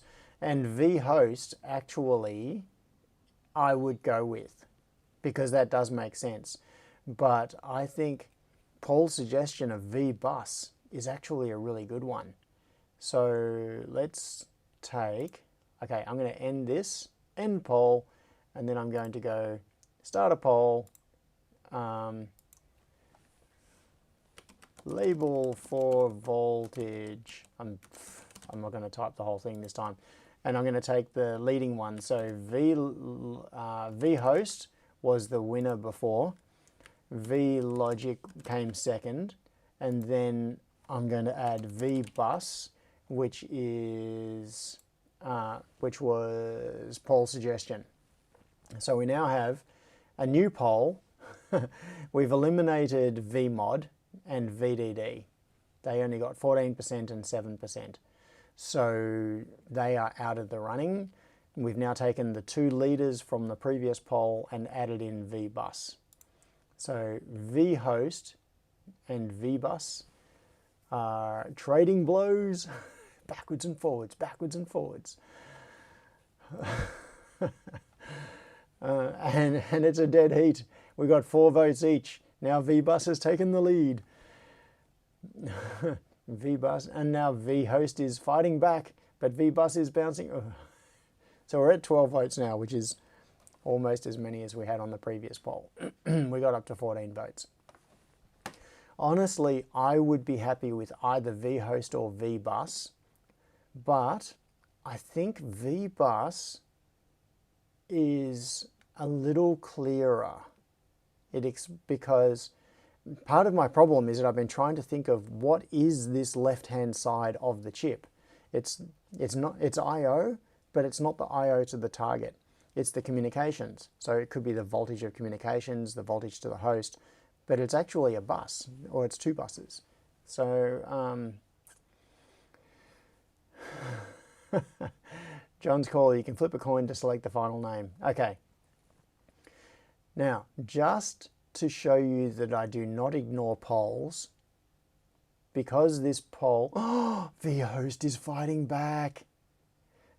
Left-hand side, so that would be vleft, vcontroller. I was just going to say, to prove that I don't ignore the polls, I was going to pick the one as that was the winner of the poll. So I was going to pick vbus, and now it's neck and neck again. So we're at 16 votes. I'm going to do this. No, not that. I've got to select that. VBus.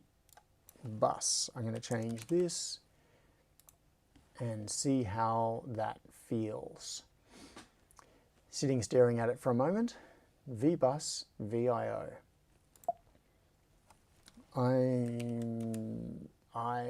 am leaning towards this being confirmed by the poll. Haven't actually done anything on this stream. Just talking about stuff. VBus on the left, so this is the bus side, VIO on the right. It'd be nice to have like a dashed line or something down the middle to differentiate the left and the right sides of the module, but it's not really necessary. All right, back to the poll. And vlogic got a vote. So we're at 17 votes. We are tied on vhost and vbus at the moment, and vlogic did get a vote. How do you set VIO, says Paul. That comes in from the external carrier board. Whatever this is plugged into needs to provide 2 voltages. It provides a voltage to tell the module what voltage it wants for its communications, which is the bus, and it provides a voltage to tell the module what voltage to run its I/O at. So in some cases they will be the same, in some cases they will not. V host bus logic, V indecision. Yeah, okay. Since the poll, Voldemort, Tassie Bob comes in with the winner. So we've got VBus and VHost tied at the moment. VLogic just got another vote. I don't think VLogic is going to get up though. So we've got 18 votes. I don't think we're going to get more people voting.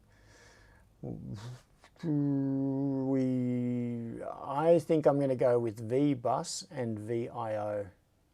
Does anybody else want a last minute vote on here before I hit end poll? Or maybe I'll just leave it.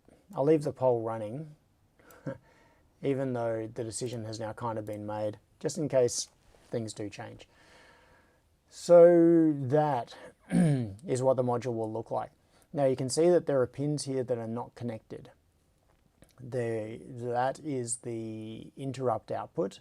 This one is the chip select pin, and then these are the SPI pins, MISO, MOSI, clock. And they are not connected on this particular module. The idea is that the carrier board would implement those buses, and then you plug in a module and it'll need to communicate using whichever bus that module needs. So we've got the 805593R on the bottom. So what we're looking at here, this is actually the top of the PCB. So when the PCB is assembled, it's going to be done on this side. And then the headers will be put in exactly as you see there. So they'll be put in sticking up from the PCB. So then when it gets turned over and plugged in, it'll plug in like that. So we're looking at the bottom of the PCB here as the top. You'll plug in like that, and then out like that, in like that, out, in. Why did I do that? What went on in my brain just then? So, okay. So, I'm going to bring this in so that we can see the thing. Okay, so VBus is now on 48%. Vroom, 20 non-voters. Vote early and vote often. Yeah. Crispian's explanation was ADHD. Yeah. So VBus, VIO.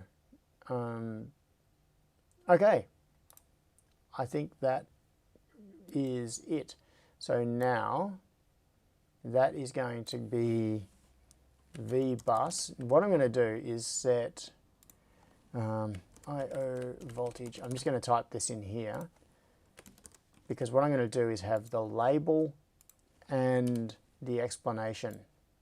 So the label is VBus and VIO. The explanation is IO voltage, and this is comms voltage. So all of the comms is happening on this side. All right. We finally got that worked out. Now, what was that in the chat? Southern Hemisphere version. Can we have a Northern Hemisphere version? Yeah. So as Stephen said, just put the headers on upside down. I'm still waiting for the 21 pin design with 3 rows of 7 pins. Any mules? Stop it. Yeah, a dip. Instead of a dip package, it'll be a tip package, a triple inline package. I shouldn't say package. That's like saying ATM machine. This is not a dip package, it's a dip. The P is package. Look, it's dip. It's a dual inline package. Okay, host voltage. Donna says, shouldn't that be host voltage? Don't start. Don't start.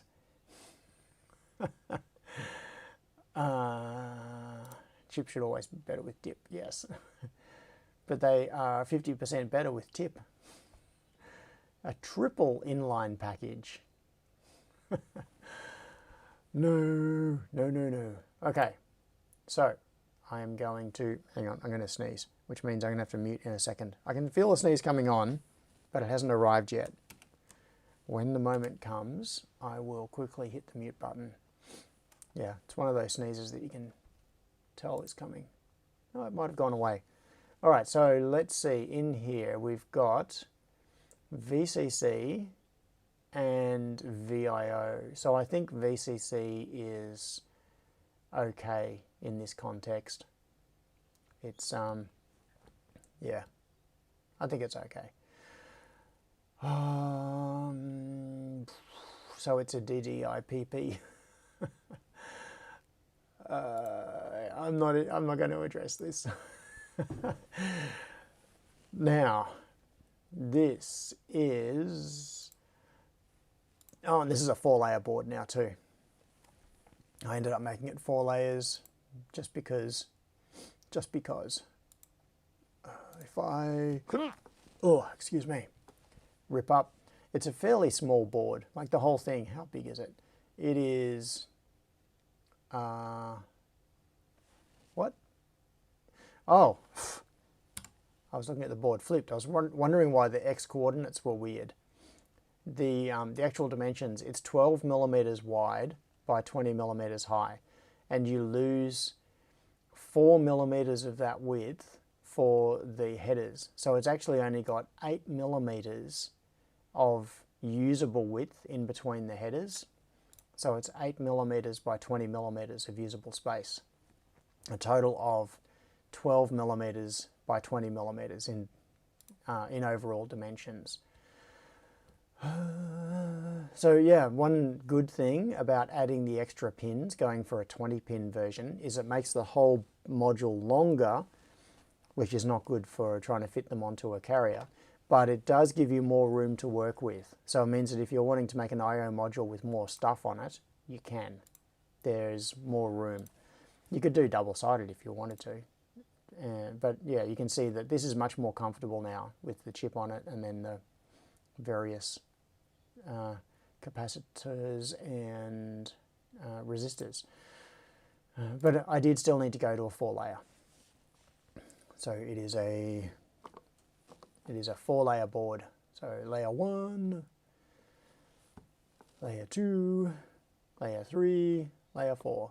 So there aren't a whole lot of tracks. It probably would have been possible to route this on a 2-layer board. You can see there are only 2 tracks on layer 3. It's only 3 tracks on layer 2. I should have done that the other way around. Top layer, of course, has the most tracks on it. Bottom only has a couple of tracks on it, and the solder jumper for the address for I2C. Now the bottom, of course, is physically the top. That's what you'd be looking at when you're looking at the module.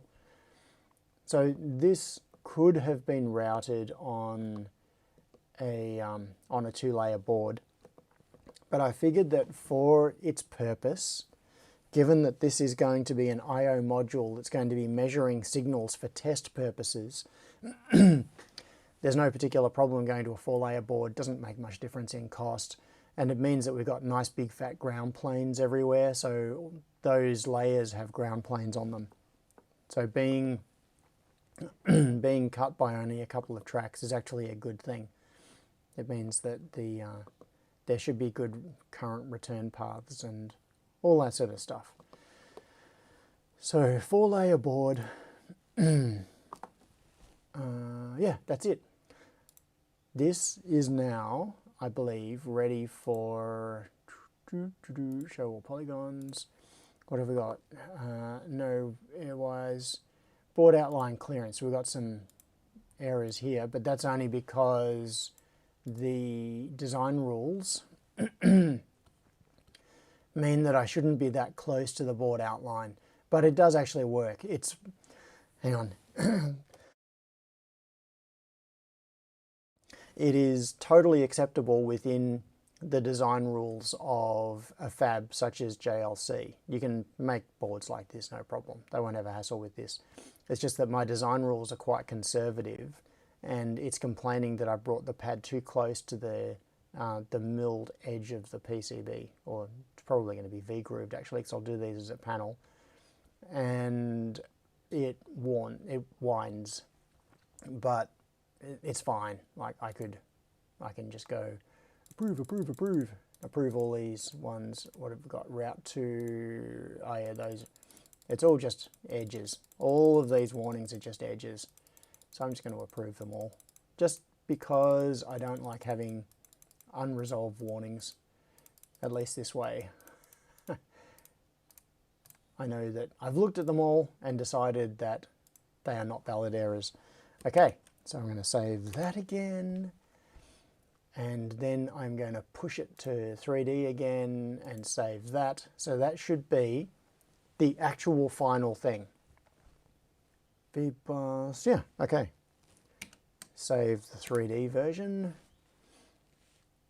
So that should be the IO module ready to go. 20 layers with 4 pins.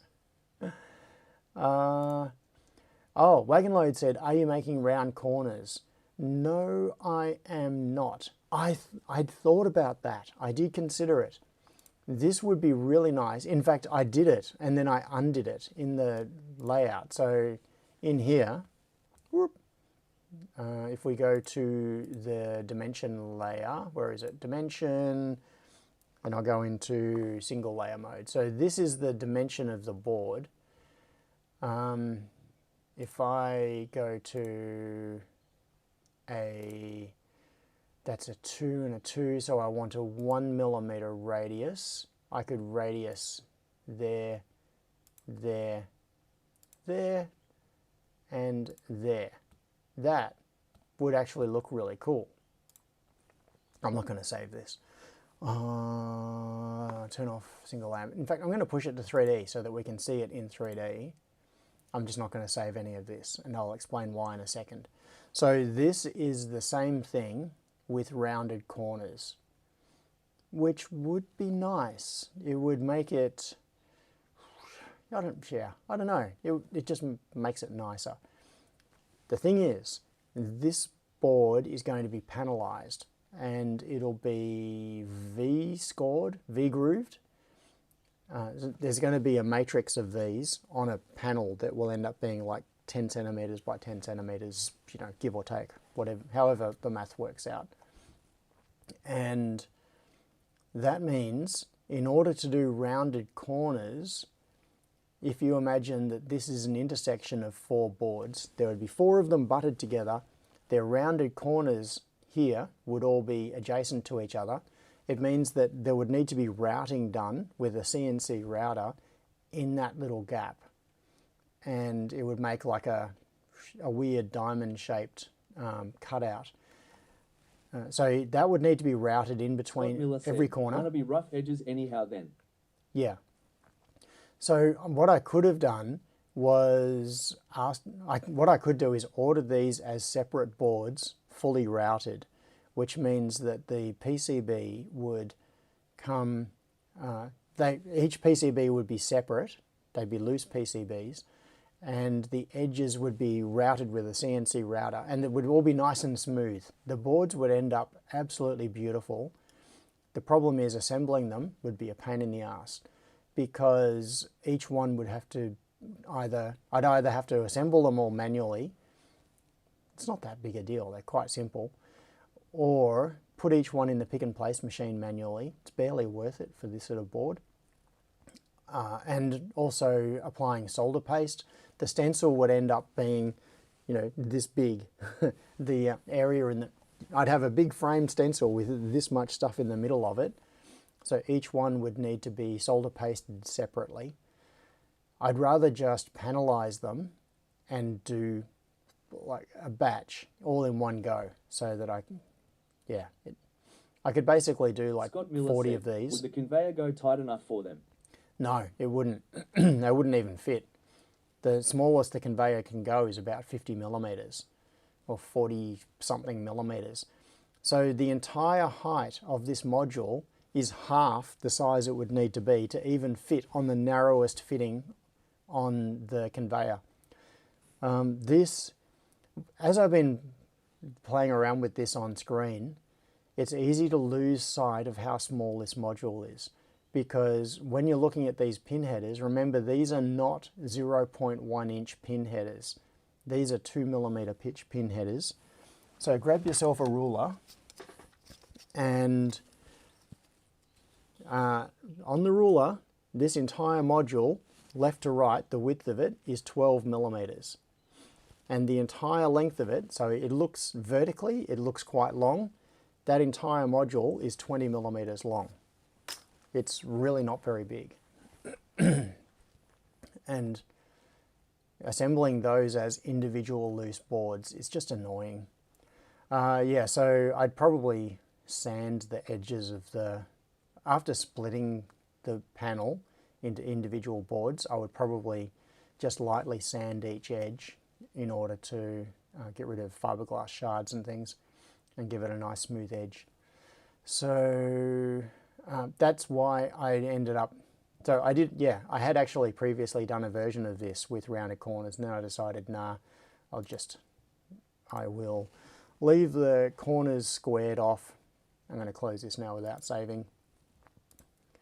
And I'll just sand the edges of the PCB. Okay, so where does this leave us? What have we done? We've had a look at the conveyor, which is ready to order.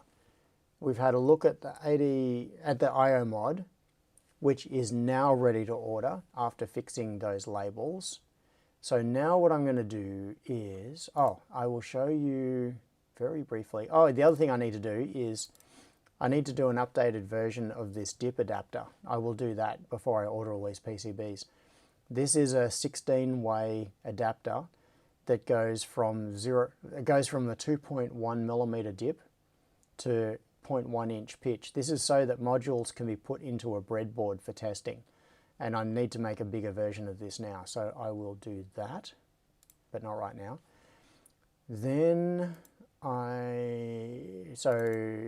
Serial Wombat.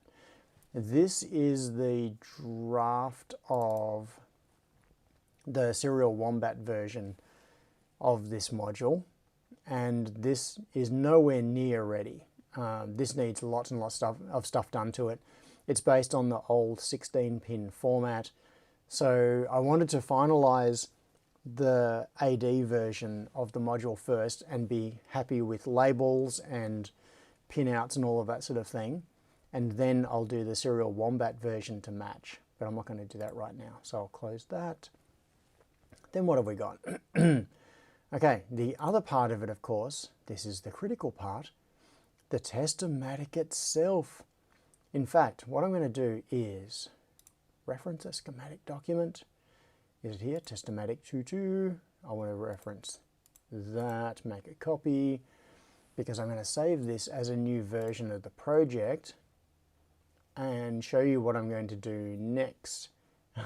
We've changed one whole pin name. Yeah, that is what has been achieved on this stream.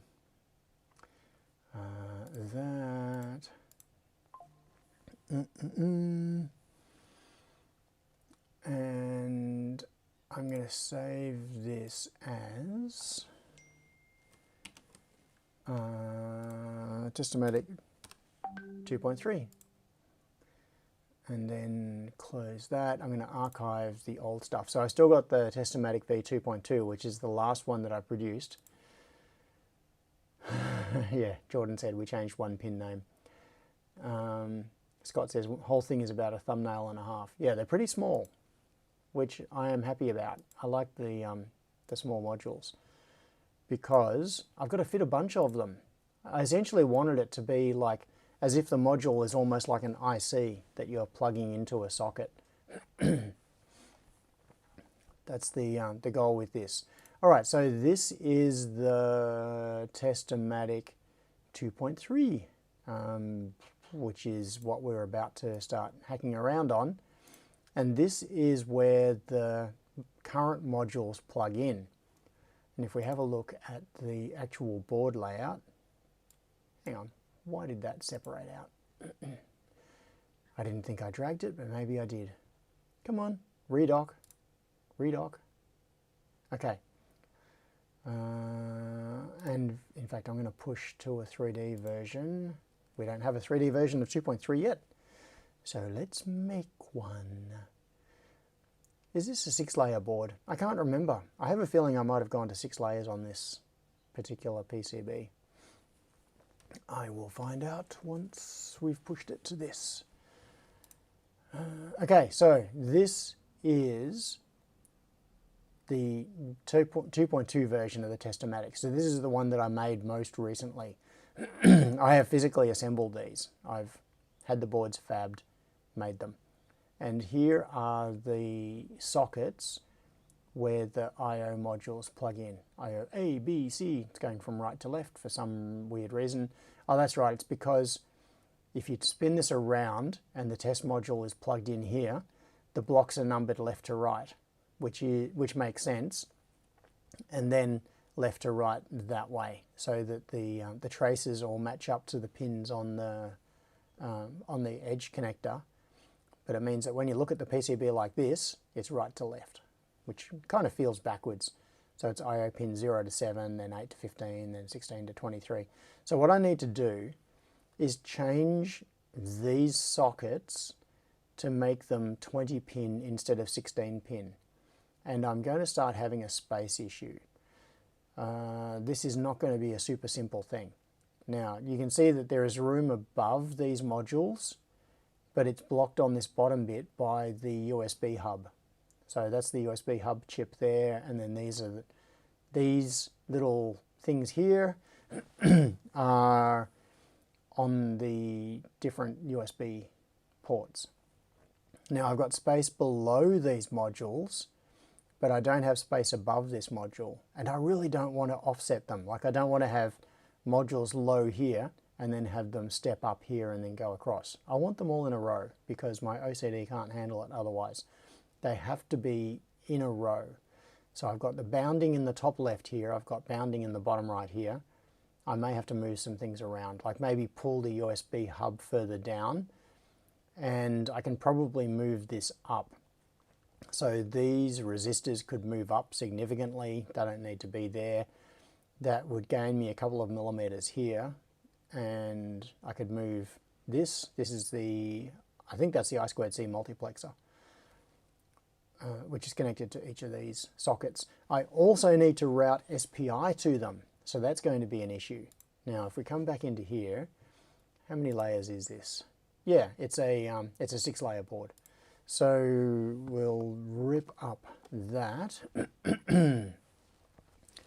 and we've got I2C going to each of these sockets.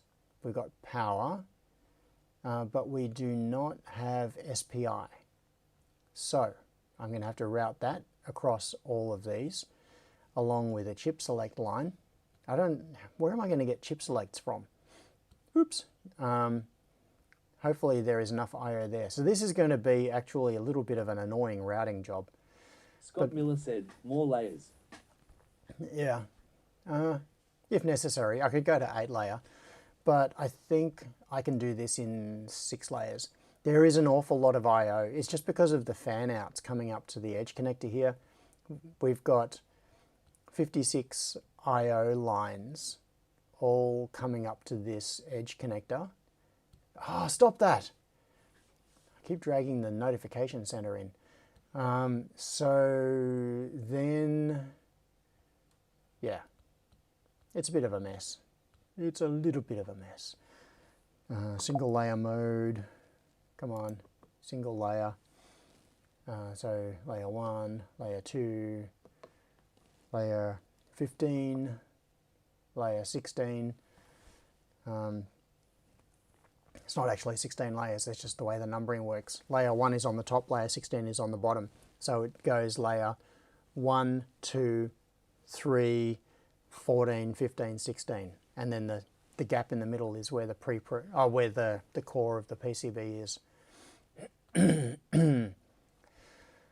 So what I did is I made a library part, which I may actually need to edit now that we've changed that label. But let's see what I did. I can't remember what label I used.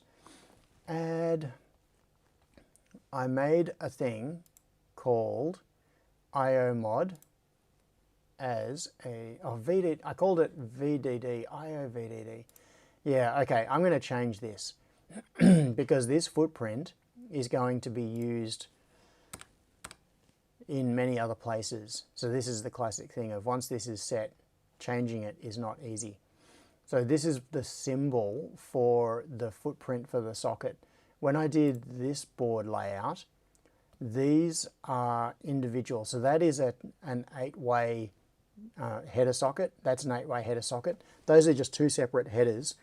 And I just made sure that physically they were at the correct spacing so that the geometry would work. But they are separate parts in the schematic and they're separate parts on the board.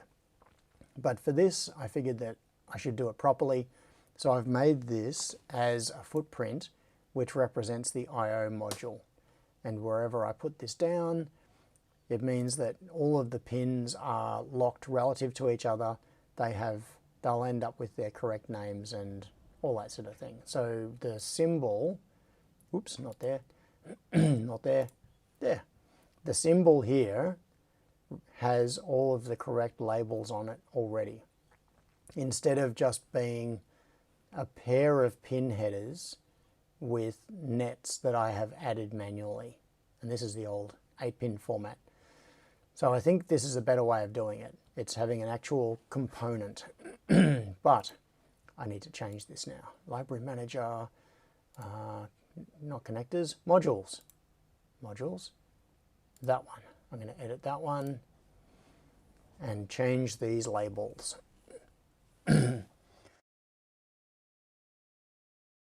Which means we'll have done 2 things on this stream. We'll have changed the label in a spreadsheet and we'll have changed the label in a schematic.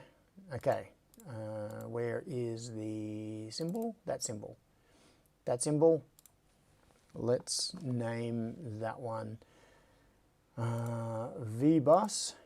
Come on, why can't I name you? Name, value? No? Why can't, value command, all right, can I do it this way?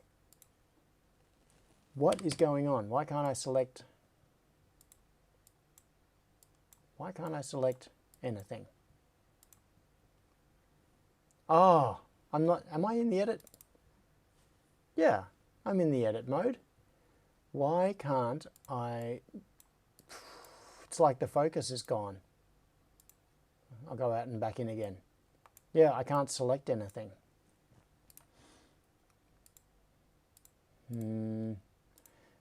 Can I, so symbols, IOMOD, let's see if I can do it this way.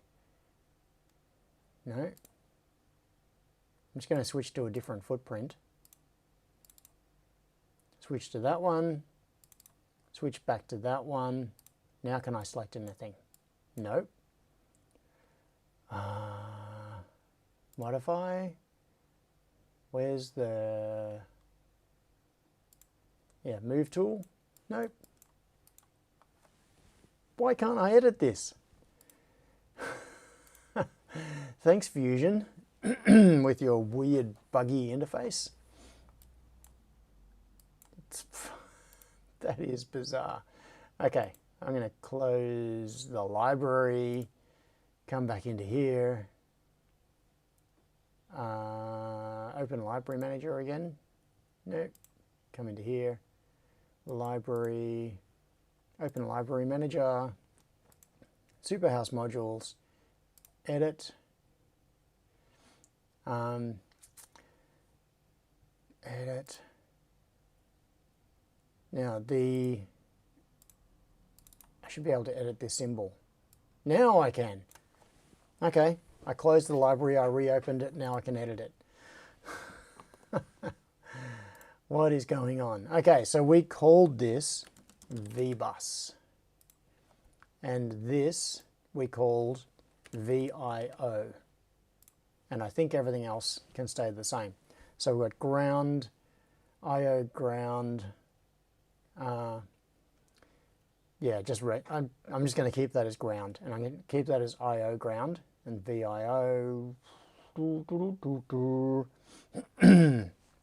Eddie Mill said, have you tried turning it off and on again? Yeah, that's effectively what I just did. I just closed it and opened it again. The universal solution. So now, is there anything else in here we need to change? I think everything else is correct. So we've got reset, int, SDA, SEL, we've got all of the IO pins there. That will do, I believe. I haven't actually added a 3D model to this footprint yet. It's still,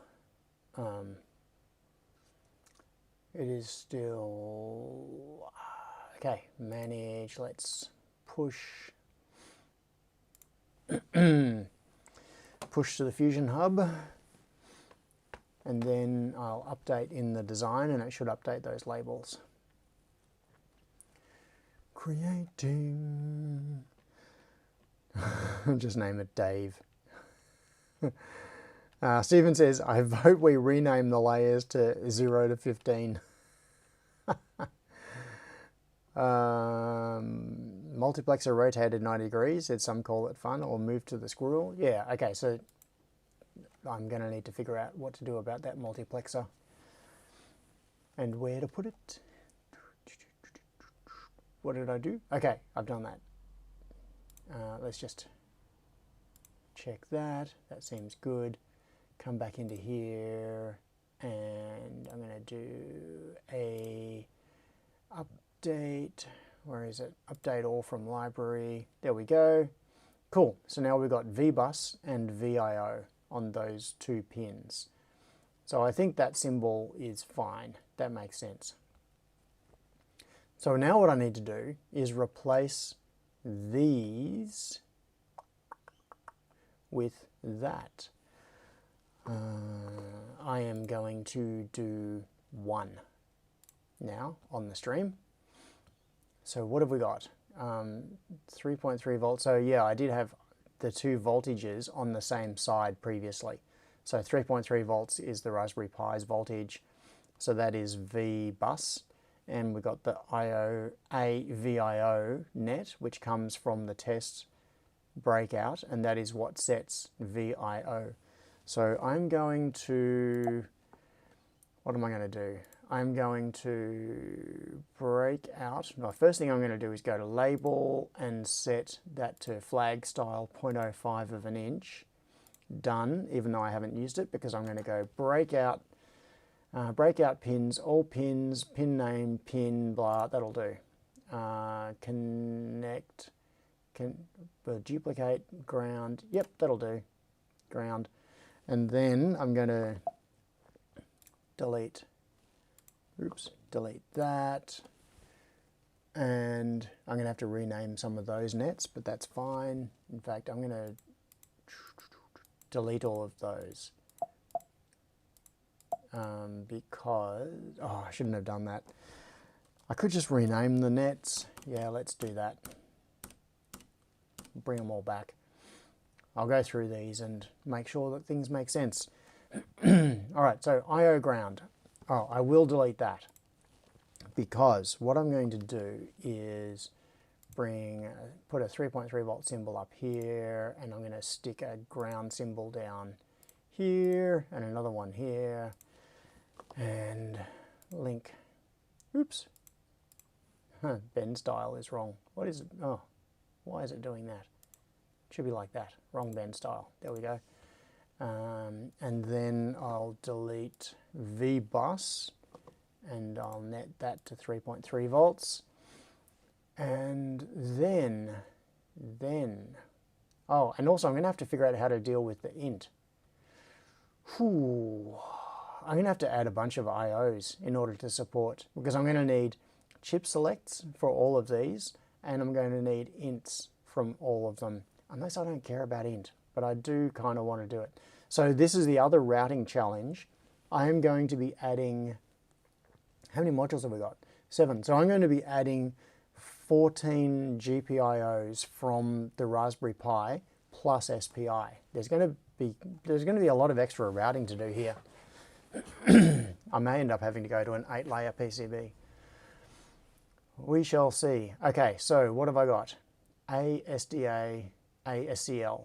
Okay, so that was coming out of the multiplexer. So this is going to be replacing module A. So I'm going to make that A, oops,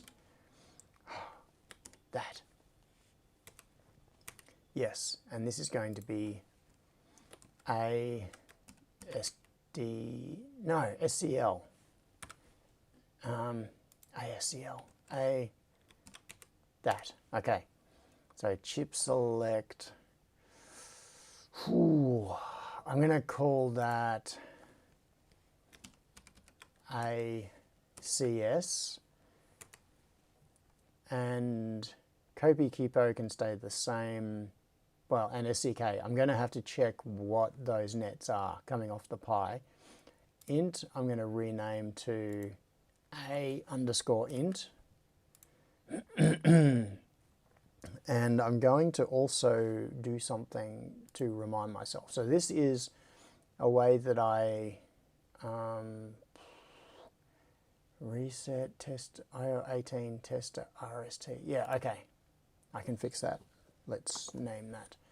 So this should be IO18 tester reset. Yes. So I'm going to use these as signifiers to myself for which pins I have not yet fixed. All of those. But I can do those now. Okay, I'm going to do those now. So VIO, that is going to be IOA VIO, IOA VIO. Yes. So this is the VIO for, interesting. So I had previously called the net VIO. So that's consistent at least. So IO module A VIO, that is what it's set to. And then we've got IOA 0 through 7. It's just that they are upside down now. So that is probably going to mean a whole bunch of extra routing. I think my feeling is that I'm going to have to rip up all of the routing around that part of the board and just do it again from scratch. So this is IOA, IO0, yes, and IOA, IO1. This is kind of a tedious thing. I'm just going to get these nets done, and that'll be enough for the stream, I think. IOA, IO2. I'll leave the stream with the nets consistent on, so what am I looking for? IO3. Sorry, I'm distracted because a bird just flew right in front of the security camera, and it's hanging out on top of the air conditioner, which the camera is just above. Come on. IOA4. Yes. And all segment, no, just this segment. I don't want to rename other segments. IO5, IOA5. Yep. IOA6 and IOA7.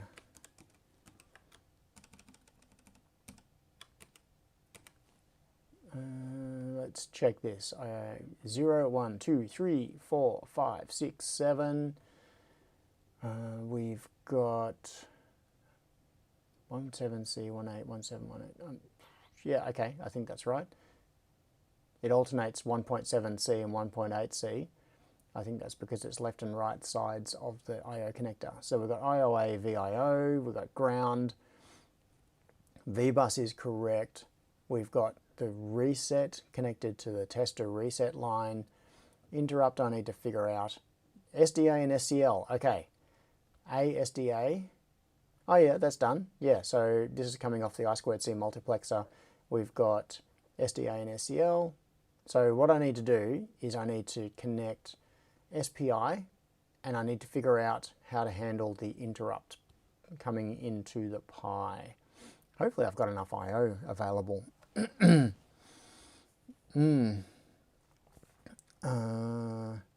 Eddie Mule said, shouldn't 7 be at the top and 0 at the bottom?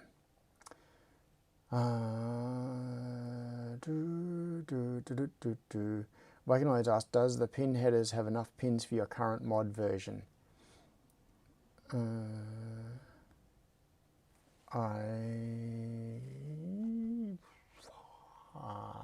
Yeah, I think so. It should match. It's 20 pins. Okay, so the question about shouldn't 7 be at the top and 0 at the bottom? It could be either way around. The symbol here is showing 0 at the top, 7 at the bottom, which is logically the opposite of the physical layout, but the pins match. So IO7, for example, is at the top on the module. So that is an interesting question. Should I change it? I prefer to represent it with 0 to 7 from top to bottom, instead of 7 at the top and 0 at the bottom, even though the module physically has the opposite pinout. So the module's pinout is, like if we come to here, we've got IO7 at the top and IO0 at the bottom. Yeah, I don't know. That is just the way my brain works. The way I think of this is that it's two different domains. There is the domain of logic and there is the domain of physicality. What we're looking at here is the domain of logic. And in the domain of logic, you count up. So 0, 1, 2, 3. As you proceed down a list, you increment because you're counting that way. You're not counting from the bottom up. It's like reading in sequence instead of reading backwards. But then physically, that doesn't have to match the representation. And physically, I think of it as being more like a circle. Well, actually, from your point of view, this way, a circle. So pin numbering starts here, it goes down one side across and then back up the other side. So it starts here, it goes down across and then back up this way. So this way you are reading 0, 1, 2, 3, 4, 5, 6, 7 from bottom to top, because it's this counterclockwise circular motion. And that's just what I'm accustomed to, is reading DIP format devices in that counterclockwise way. So I see it as being linear. It starts here and it goes and it takes a bend, but this is still a continuation of the same line as descending here. So that's a long way of saying this is the way I'm doing it, and it is just the way I'm doing it. So bad luck. Scott says footprint is the other way around. Yeah, that's right. Oh, and Scott said, but which makes more sense for routing to the test carrier connector? It's not going to make any difference in this particular case. Either way, it's going to be a mess of traces.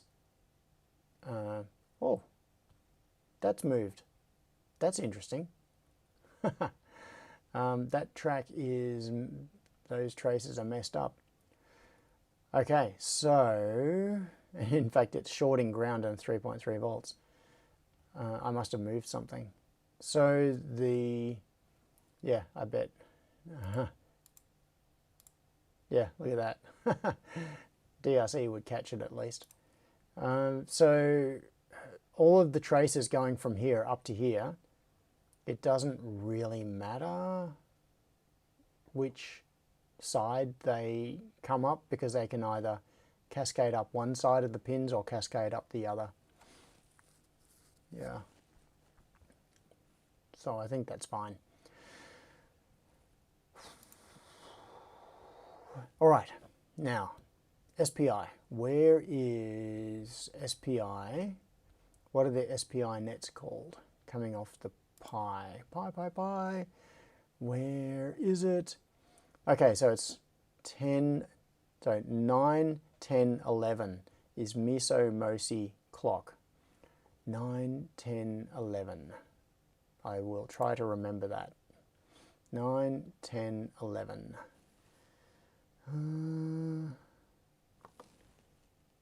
9. So that one. Come on. 9. This will be IO9. IO10. IO11. Oh no, this is a chip select. The clock is IO11. IO11. Okay, so we've got clock. All right. So that one, and that one are done. I can remove my little disconnected markers. So we've got clock, Miso/Kipo, Mosi/Kopi. We need to do chip select and we need to do int. So these signals are shared, the Miso-Mosi, etc. These signals are shared across all the modules. They're just going to be routed straight across the board. But the chip select and the int have to be on dedicated I/O pins coming off the Pi. So what I need to do now is find myself a bunch of spare I/O pins. I am going to run out. 1, 2, 3, 4, 5, 6, 7, 8, 9. I have 9 spare unused I/O pins, which is enough to do the chip selects, but it is not enough to do the interrupts. What I could do, I don't like this idea. I could use an I/O expander, but I don't like that idea. There's nice squares, yeah, multiplexer. What else have we got? That's USB. I'm gonna have to give this some more serious thought of how to handle it. I may actually just leave the interrupts unconnected for this iteration. Stephen said, if in doubt, MCB 23017. Yeah. Although in this case, I'd probably use a 23008 just to make it small, because I only need 7 I/O pins. And,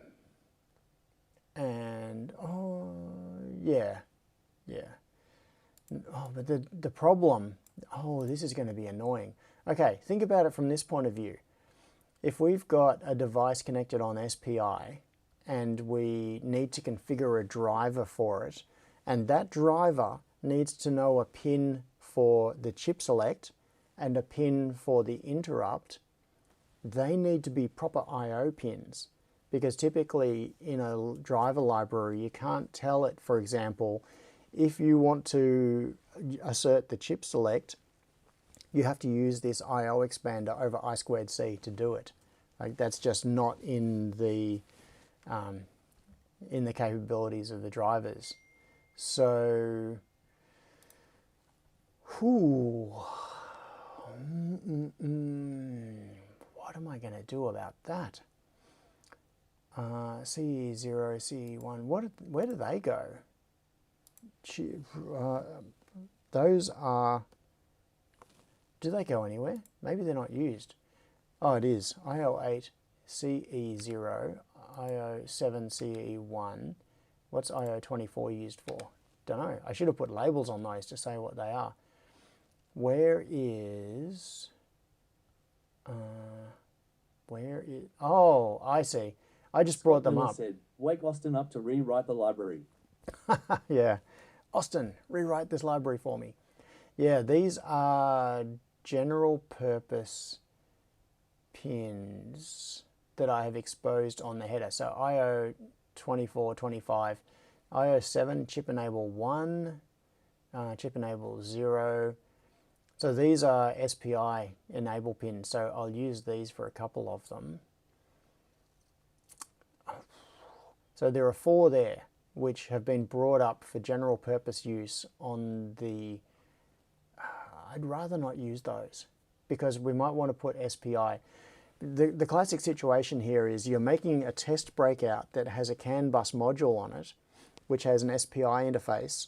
So therefore, you need a dedicated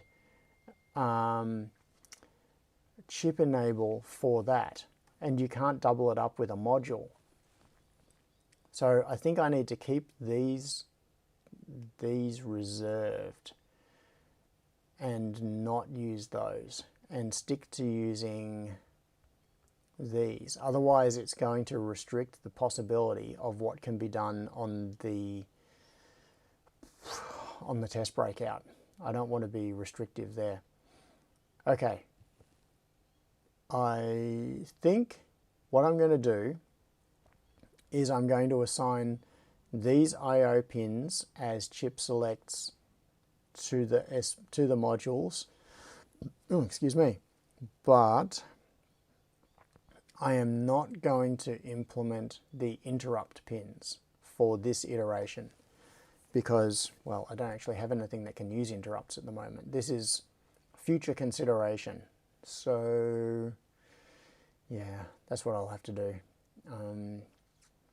IO 5, 6, so it's pins 29, 31, 33. It's in that order. Which way around is that? I'm going to think about pin assignment. So I want the first module, so number 0, to be towards this end, which is the end with the power, which is that end. So I would want IO4, that could be a candidate. So this one, I will make that one IO4, and that is IOA CS. In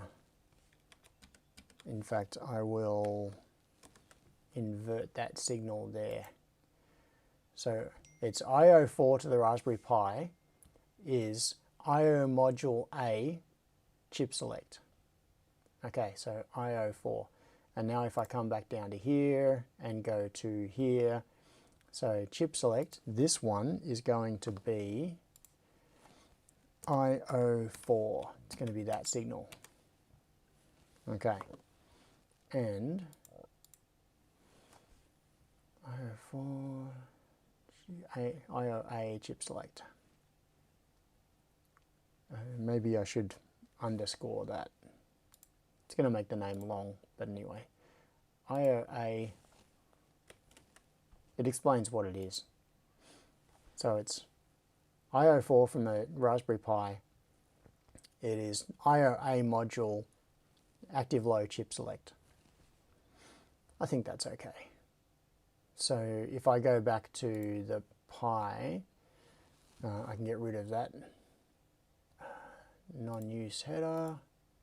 Come on, delete, delete, and then come down to here. IO5 is going to be IO5. I'm not going to subject you to while I do this.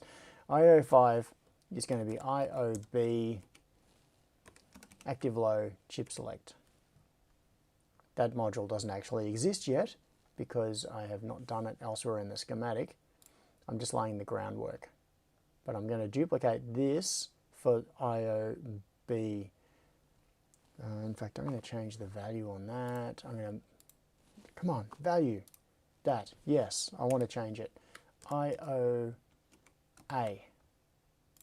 is what I'm going to call that module.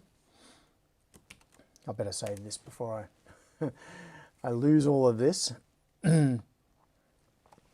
Oh, Scott says maybe dump the in signals into a big OR gate as a general alert signal to the Pi. That is clever. That is clever. Okay, Scott, thank you. I like that idea. They are going to be active low, so I could use diodes or an actual dedicated OR gate.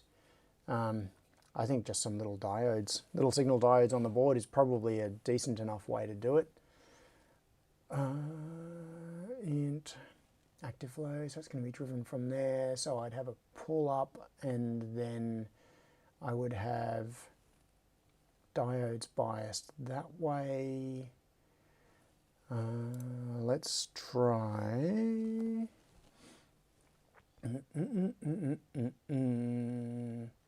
What am I doing? Okay, diodes. Which one of these diodes? Diode. 1, 2, 3. Which one? Not that one. Not that one. No. No. What is that one? SOD 1, 2, 3. Which one? Which footprint do I want to use? Is one of these newer than the other? Why do I have two libraries here? SOD 1, 2, 3. I think I want SOD 1, 2, 3. That'll do. But I'll take it out of this one. SOD 1, 2, 3. And I want to stick it that way. Yes, that is correct.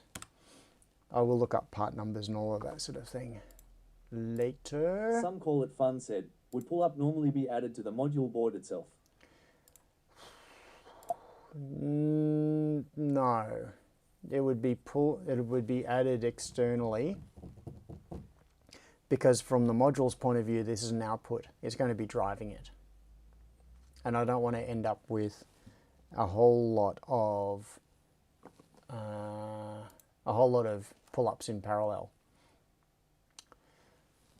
Although it'll be on the cathode side of the diode, so they wouldn't end up being in parallel anyway. But yeah, it's not needed. Yeah, thanks for bringing that up. That is something that was worth thinking about, but I don't think it's required. So I'll pick part values and things for diodes later. So that is going to go to, what are we going to use? So that's 5, hang on, B, so that's module 2, 3, 4, 5, 6, and then that can be 7. Maybe I'll use IO16 as the interrupt. Let's try that. Let's do that one. So I'm going to go IO16 is IO int, active low, and I will add a pull-up to that. So let's move this over here, give ourselves some breathing room. I'm going to add another pull-up over here, put another 10K on it, and IO int. Yeah, I want this far enough across. Yeah, this will do. Kind of ugly, but it should make sense. All right, so I can do a little bit of cleaning up later, which of course is what people say before they do not do the cleaning up.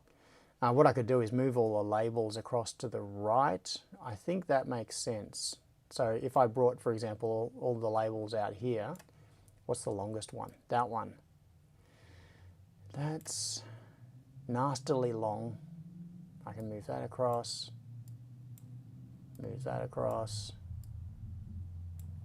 bring that to there. Yeah, it almost works. And I'd rather have all of these labels and these nets aligned, brought out to the same point. Come on. Yeah, I could have group moved these, I know. Stop yelling at me. There. Okay. And then that can move there now because we don't have to work around a label. Okay, and that can move in to there, which gives us even more room. Close enough for now. Okay, so we've got to pull up on IO16 IO int, and then back on this net, that is going to be IO16 IO int. So it'll be pulled high, so IO int is pulled high by this 10K, and I can get rid of that no connect marker. pulled high by this 10K, but it can be pulled low through the diode by the module. So that works. Yeah, that's okay.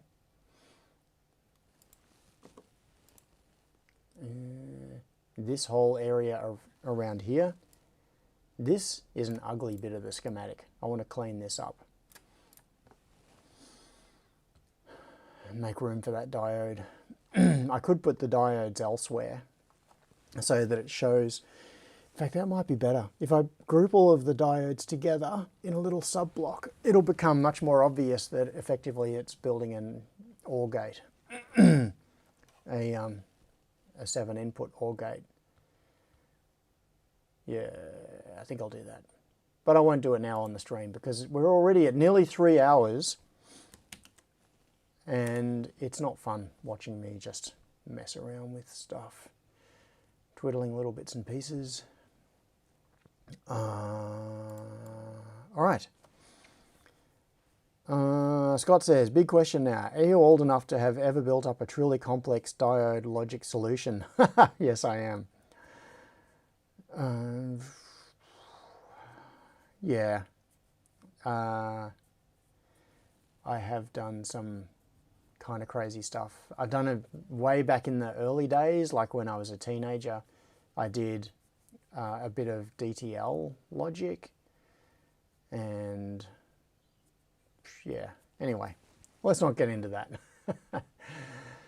So DTL is diode transistor logic, and you can do a hell of a lot just with diodes, but you hit the limitations fairly Scott fast. Miller said, a 3-hour stream, a 3-hour stream, a 3-hour stream. If it's active low, won't you need an AND gate? Jordan asked. No, this is being an active low OR gate. Okay, so I am actually going to make this change now because this is going to be kind of vaguely interesting. So it will help explain what's going on. This is what I was talking about earlier, where if I move them all the diodes to be together, it'll make it clearer what is going on. So I'm going to name that as IOA int. Okay, so this is the interrupt coming out of module A. Then I'm going to take this and I'm going to move it and I'll just stick it over here. This will do. Okay, then I'm going to take that and move that to there, just to give myself some breathing space. That is going to be IOA underscore int, and then I'm going to copy that. Oi. Yes, I know my notifications are very active right now. There is a group chat that I'm in that is it's getting some activity. All right, in fact, I'm just going to duplicate it a few times. What have I got? 4, 5, 6, 7. All right, then I'm going to stick these out here and auto generate. Okay, sorry, I was looking at the dialogue there. And then these all come back up to here. And then it will become clear how this open collector style active low OR gate is going to work. Now there aren't actually nets for these other ones to connect to yet because I've only put the first module in place. But you will get the idea. So what I'm going to do is name the next one IOB int. In fact, I'll name a couple of them. IOC int. Oops, I didn't invert it. Invert that signal. IOD int, IOE int, int, IOF int, and IOG int. Oops, G. Okay, so these will be the connections to the interrupt signals coming from the modules. This is the, in fact, what I can do, this will make it even clearer. All right, I'm going to do this. I'm going to take a signal from here, bring it to here, put that on there. I'm going to delete that and that label, and I'm going to put a resistor there. So do I have a resistor? Yes, I'm going to be lazy and copy that and copy that. Here we go, and I'll make that a 10K pull-up. 10K, net that down to there. All right, so then I can come back to here and I can get rid of this pull-up, that one there, and this is also going to help make this whole part of the schematic neater. So now I can group all of these, move that, bring it in there. Yeah, now we've got some space to spare. Nice. Except I want to bring that out so that it matches up there because I can't handle it when the lines don't align. Okay, so now we've got, where did I put it? IO16, IO underscore, oh yeah, IO inverted int. So this is IO16 coming off the Raspberry Pi. Remember that, and I'll save it now. So we've got IO16 coming off the Raspberry Pi. It comes here to IO16. Oh, come on. IO16 is this signal here, which is biased high through this 10K resistor. So then we've got 7 diodes, which are connected to the interrupt outputs from the modules, which are active low. So the way this diode logic works is that IO16 is going to be high by default. However, if any of these lines go low, what they will do is the diode will conduct in the forward direction from left to right, anode to cathode, and it will pull this low. So instead of being at 3.3 volts, it'll pull it down to close to 0 volts, plus the diode voltage drop, so typically around 0.6 of a volt. So when none of the modules are in an alert state, IO16 will be at 3.3 volts.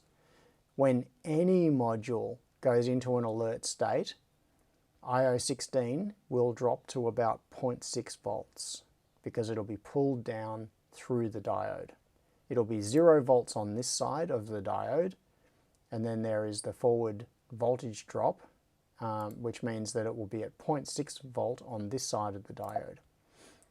And that way, we can use one pin on the Raspberry Pi and detect interrupts from any of these.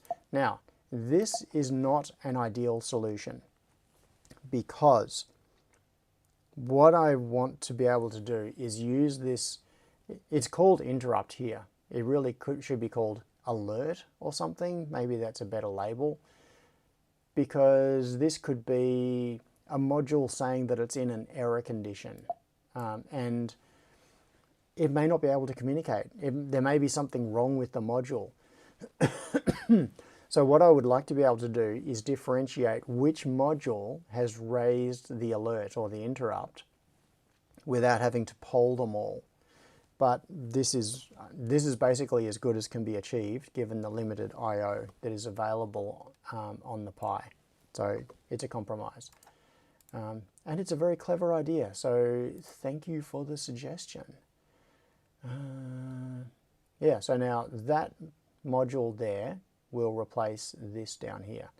And what I can do is, because these These net labels are long. I'm going to minimize the size of those nets, particularly the the test reset. Maybe I should rename that net just for neatness, because I want to try to fit all of these into the spaces taken up by these existing ones. Although I do have width, I can make them wider.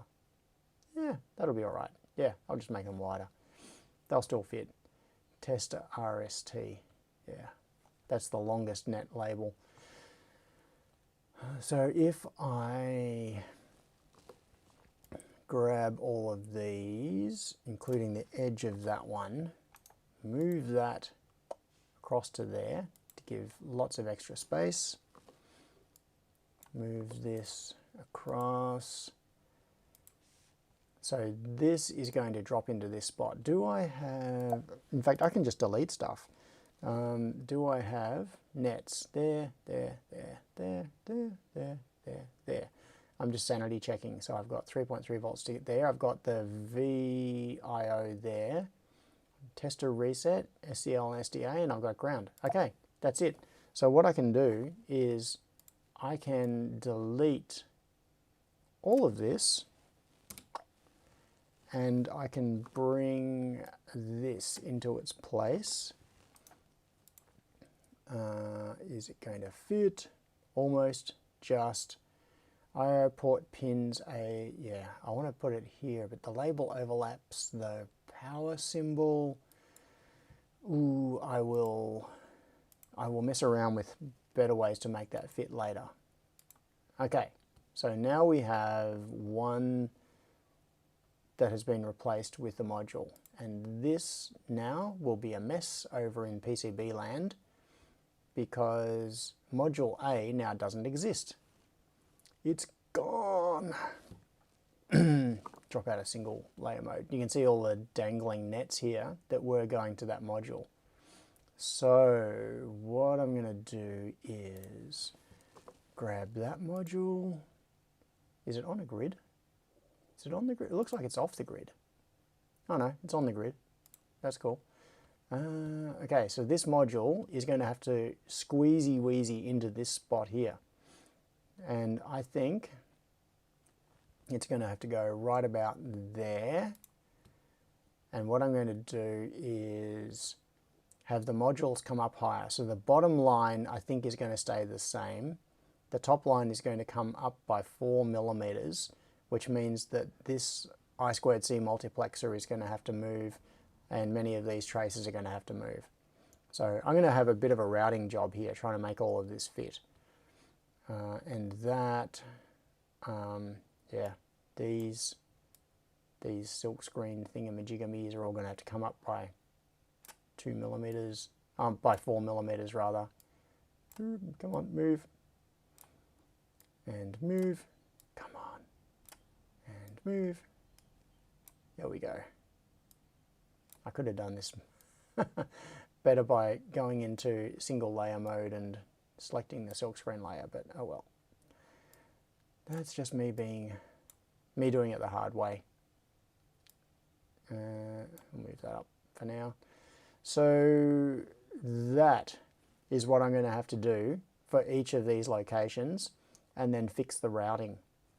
And you can see that the routing is offset there a bit. Funny thing is, it's actually not that bad. Some Call It Fun said, you deleted the headers. Do you need them? No, because the headers are replaced by the module symbol. This symbol here, oops. So this symbol for the I/O module replaces the headers. It has the headers integrated into it.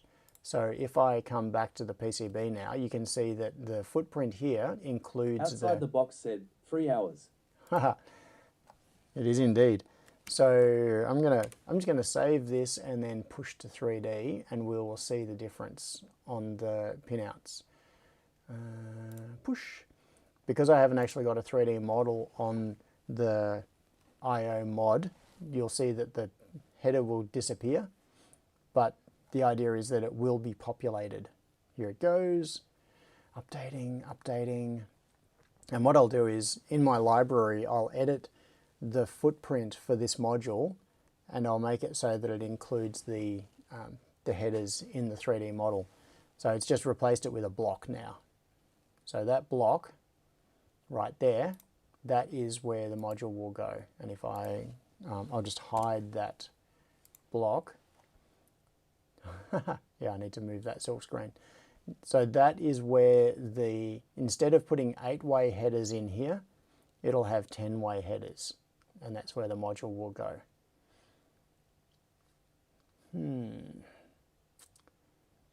Yeah. Nicely, a fair bit of this is just moved up by a couple of millimeters. So if I go, for example, well, this one routes to there, this one routes to there, this one routes to there, and to there. Wait, I want to move that whole trace. So I could route that one across, and this is now reconnecting those nets. So this is a good sign. This means that I'm probably not going to have a ridiculous routing job getting the IO nets back up to the edge connector at least. It's going to be things like the PCI connections. You can see I've got oh yeah, these ones need to be routed, so that will need to be routed down to there. That needs to be routed down to there. It's MOSI, MISO, clock, etc. These will need to be routed horizontally across all of the modules. And then the,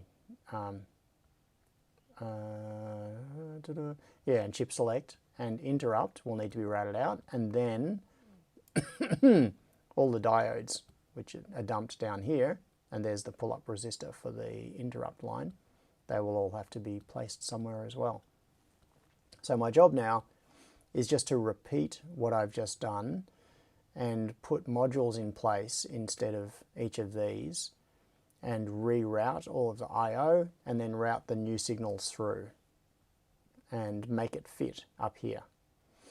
That's going to be the challenge. It'll just be making all of this fit up here. And also I'm going to have to compress some of these horizontal trace runs, because these modules are going to come up another 4 millimeters into this area, and it will overlap with a lot of these traces. So they are all going to have to be compressed. I'll move them onto a tighter grid spacing to make room. But I can see how it's all going to happen. Like this is all very doable. Yeah, it's just a case of spending like a few hours of of tedious routing work to make all of this fit.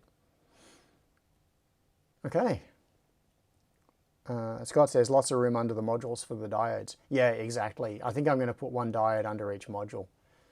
So where is it? This one, D2, it'll be D2, I think. Yeah, so up here under this module, you can see there's the interrupt pin. I can probably mostly put them right there next to the, you can see there's a trace here which it's now overlapping, which I'll have to fix. But yeah, that's just going to be part of the process. So each of these, in fact, probably centered under the module right about there would be nice. So that signal that comes off the interrupt output from the module going into the diode, and then from the diode, that signal, IO16, that's the common signal between all of them. So what I could do is move this to be off the grid so that it's between these, and then I could have a horizontal run. So I could put a via from this IO16 net, and they are all going to be horizontally aligned. So I could have a single trace that just runs between these pins all the way across and drop a via at each one of them to join them all together. That's probably the strategy I'll use. Yeah, okay. I think I have subjected you all to enough for one Sunday. What I need to do now is just grind on doing all of that routing. Well, first update the schematic. I've got that change that I've done here for module A, I need to do the same thing for the other 6 modules, and then I can grind on the rerouting of all of those signals. And I think that's it. And then I think it'll be ready to send off for production. So I'll be able to send off the I/O module, the conveyor controller, and the Testomatic PCB all at the same time. I think if I work on it this afternoon, it could be by the end of today. I could have all 3 of those boards ready for production. Yeah, okay. 2 pins, they said. It'll be easy, they said. Let's end with another dive video. Okay, what I wanted to do was find,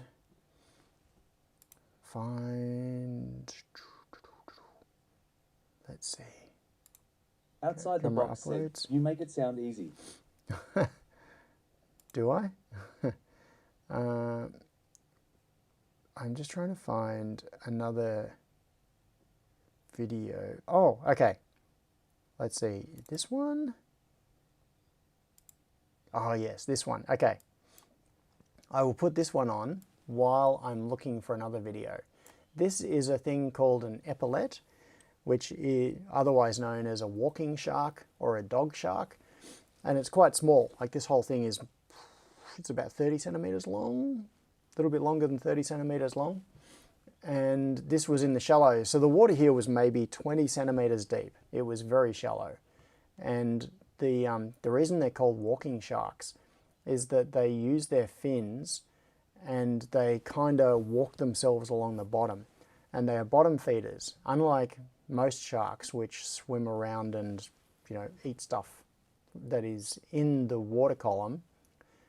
Epaulettes they forage around the bottom and they eat the little things that they can find and catch on the bottom. And to save energy, they basically just sort of lie on the bottom and wriggle themselves along. They can swim, but they go into low power mode. So you can see the water ripples there. I was just standing, like in a moment you'll see my foot. It is my foot is right in front of it. And it was just, see, it's just lying on the bottom, having a sniff around. There's my foot down the bottom there. So I charge extra for foot pics. So yeah, it was just wriggling along, snuffling along the bottom. But epaulettes are really cool. And they are very... Oh, Wagon Load says, look at my last comment. The last comment was ha ha ha.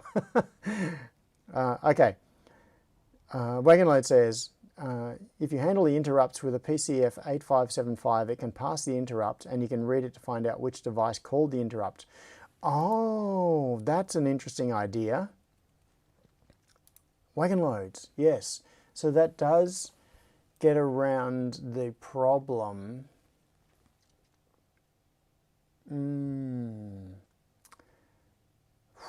I'll have to think about that. Okay, so the way that could be done is a 2-stage process.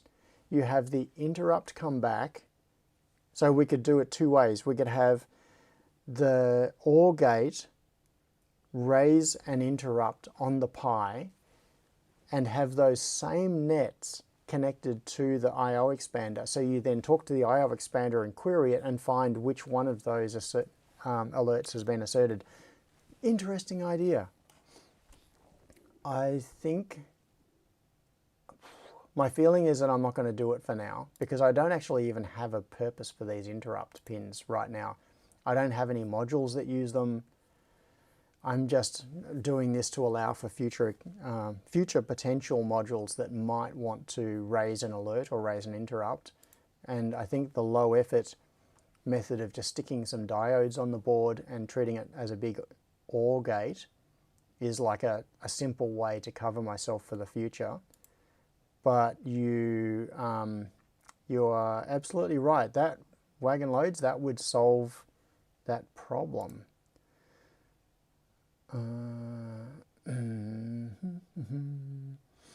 am just looking for pictures, videos. Oh yeah, this one. This is kind of cool. These are some cowtail rays. Why can't I say it? Cowtail tail rays. And I was literally like walking right up to them. These were at my feet as I was walking around filming this. This was in water, once again, that was maybe 20 centimeters deep. They were all just having a little sleep on the sand. Somewhere I saw, yeah, when Hannah and I were snorkeling, we saw a cowtail. Somewhere in here there's a shovel-nosed shark as well. Maybe this one? Yeah, here. Okay. Yeah, there's one swimming around. This was so cool. So this was right at my feet. And it was in the evening, so this was at dusk. The sun was just in the process of going down. In fact, I will show you this photo. Where is it? This photo was taken a couple of minutes later. So where those cowtail rays were was directly behind me when I took this photo. So it was just a bit further along. There was a sandy patch, and then walking along the beach towards the sunset, there was this rocky section. So that's where I took the other photo. So directly behind where this photo was taken was this a few minutes before. Hang on, get rid of that. Yeah, there's a shovel-nosed shark. Let's find, I've got a, somewhere in here. Oh, here, there's a baby. You can hardly see it. There is a baby shovel-nosed shark in this video. I'll point it out to you because you won't spot it otherwise. It is right, hang on, if you can see my cursor, almost dead in the center, it's right there, and it's facing diagonally towards the top left. That's the tip of its nose. Back here is the tip of its tail. So I'm going to hit play, and you should see it moving. You can see it just there, swimming around. So that's a little baby shovel-nosed shark. It was probably like that long. It was so cute. Yeah, it was a baby one of those. And somewhere in here I have a bigger video. Maybe this one? No, that's the baby. This one? No. I really wanted to find that video of... Oh, hang on. Is this... No. This... No, somewhere here I've got a video of a shark caught on camera, caught in like a torch. Was it this one? Oh no, this is a turtle. Okay, this is cool anyway. So this was standing just above just near the restaurant area, looking down over a little wall, and you'll see that's a turtle. There are two turtles there actually. When the torch shines around again, there's a turtle up there, and then down there there's another turtle. Yeah, I'll turn that down. What I was looking for was, yeah, there's a turtle. What I was looking for was a shark. We saw a really big shark.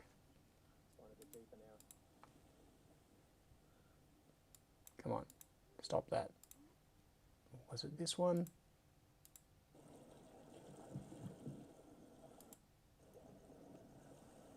No.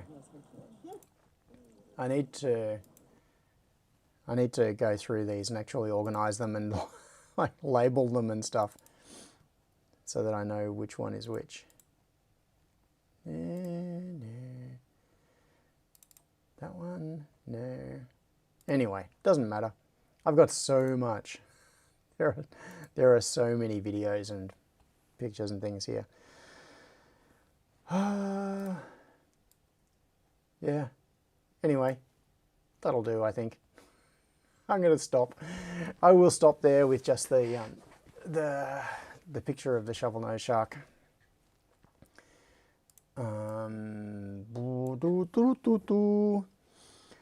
Ooh, Wagon Loads just said LEDs in place of diodes can give you a visual indicator for the interrupts. Ooh, that would be interesting. I'm thinking about the Outside voltage the box drop. said, Uru, John and everyone. So we'd need current limiting resistors on the LEDs. So if that went low, we would have the voltage drop across the LED. Whew. So temptation. So temptation. No, I don't.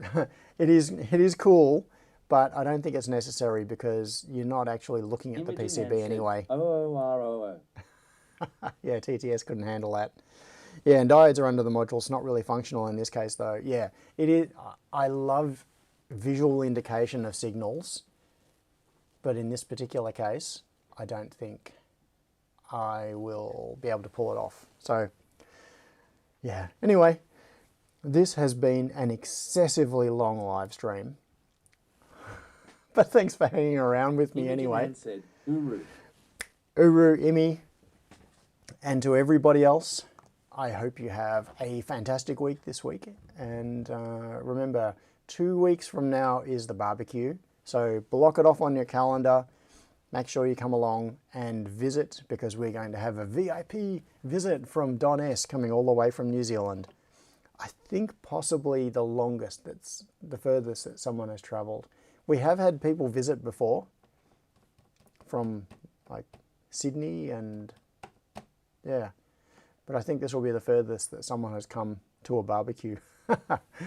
Yeah, have a great Sunday afternoon, and I will talk to you all soon. Okay, thanks. See ya.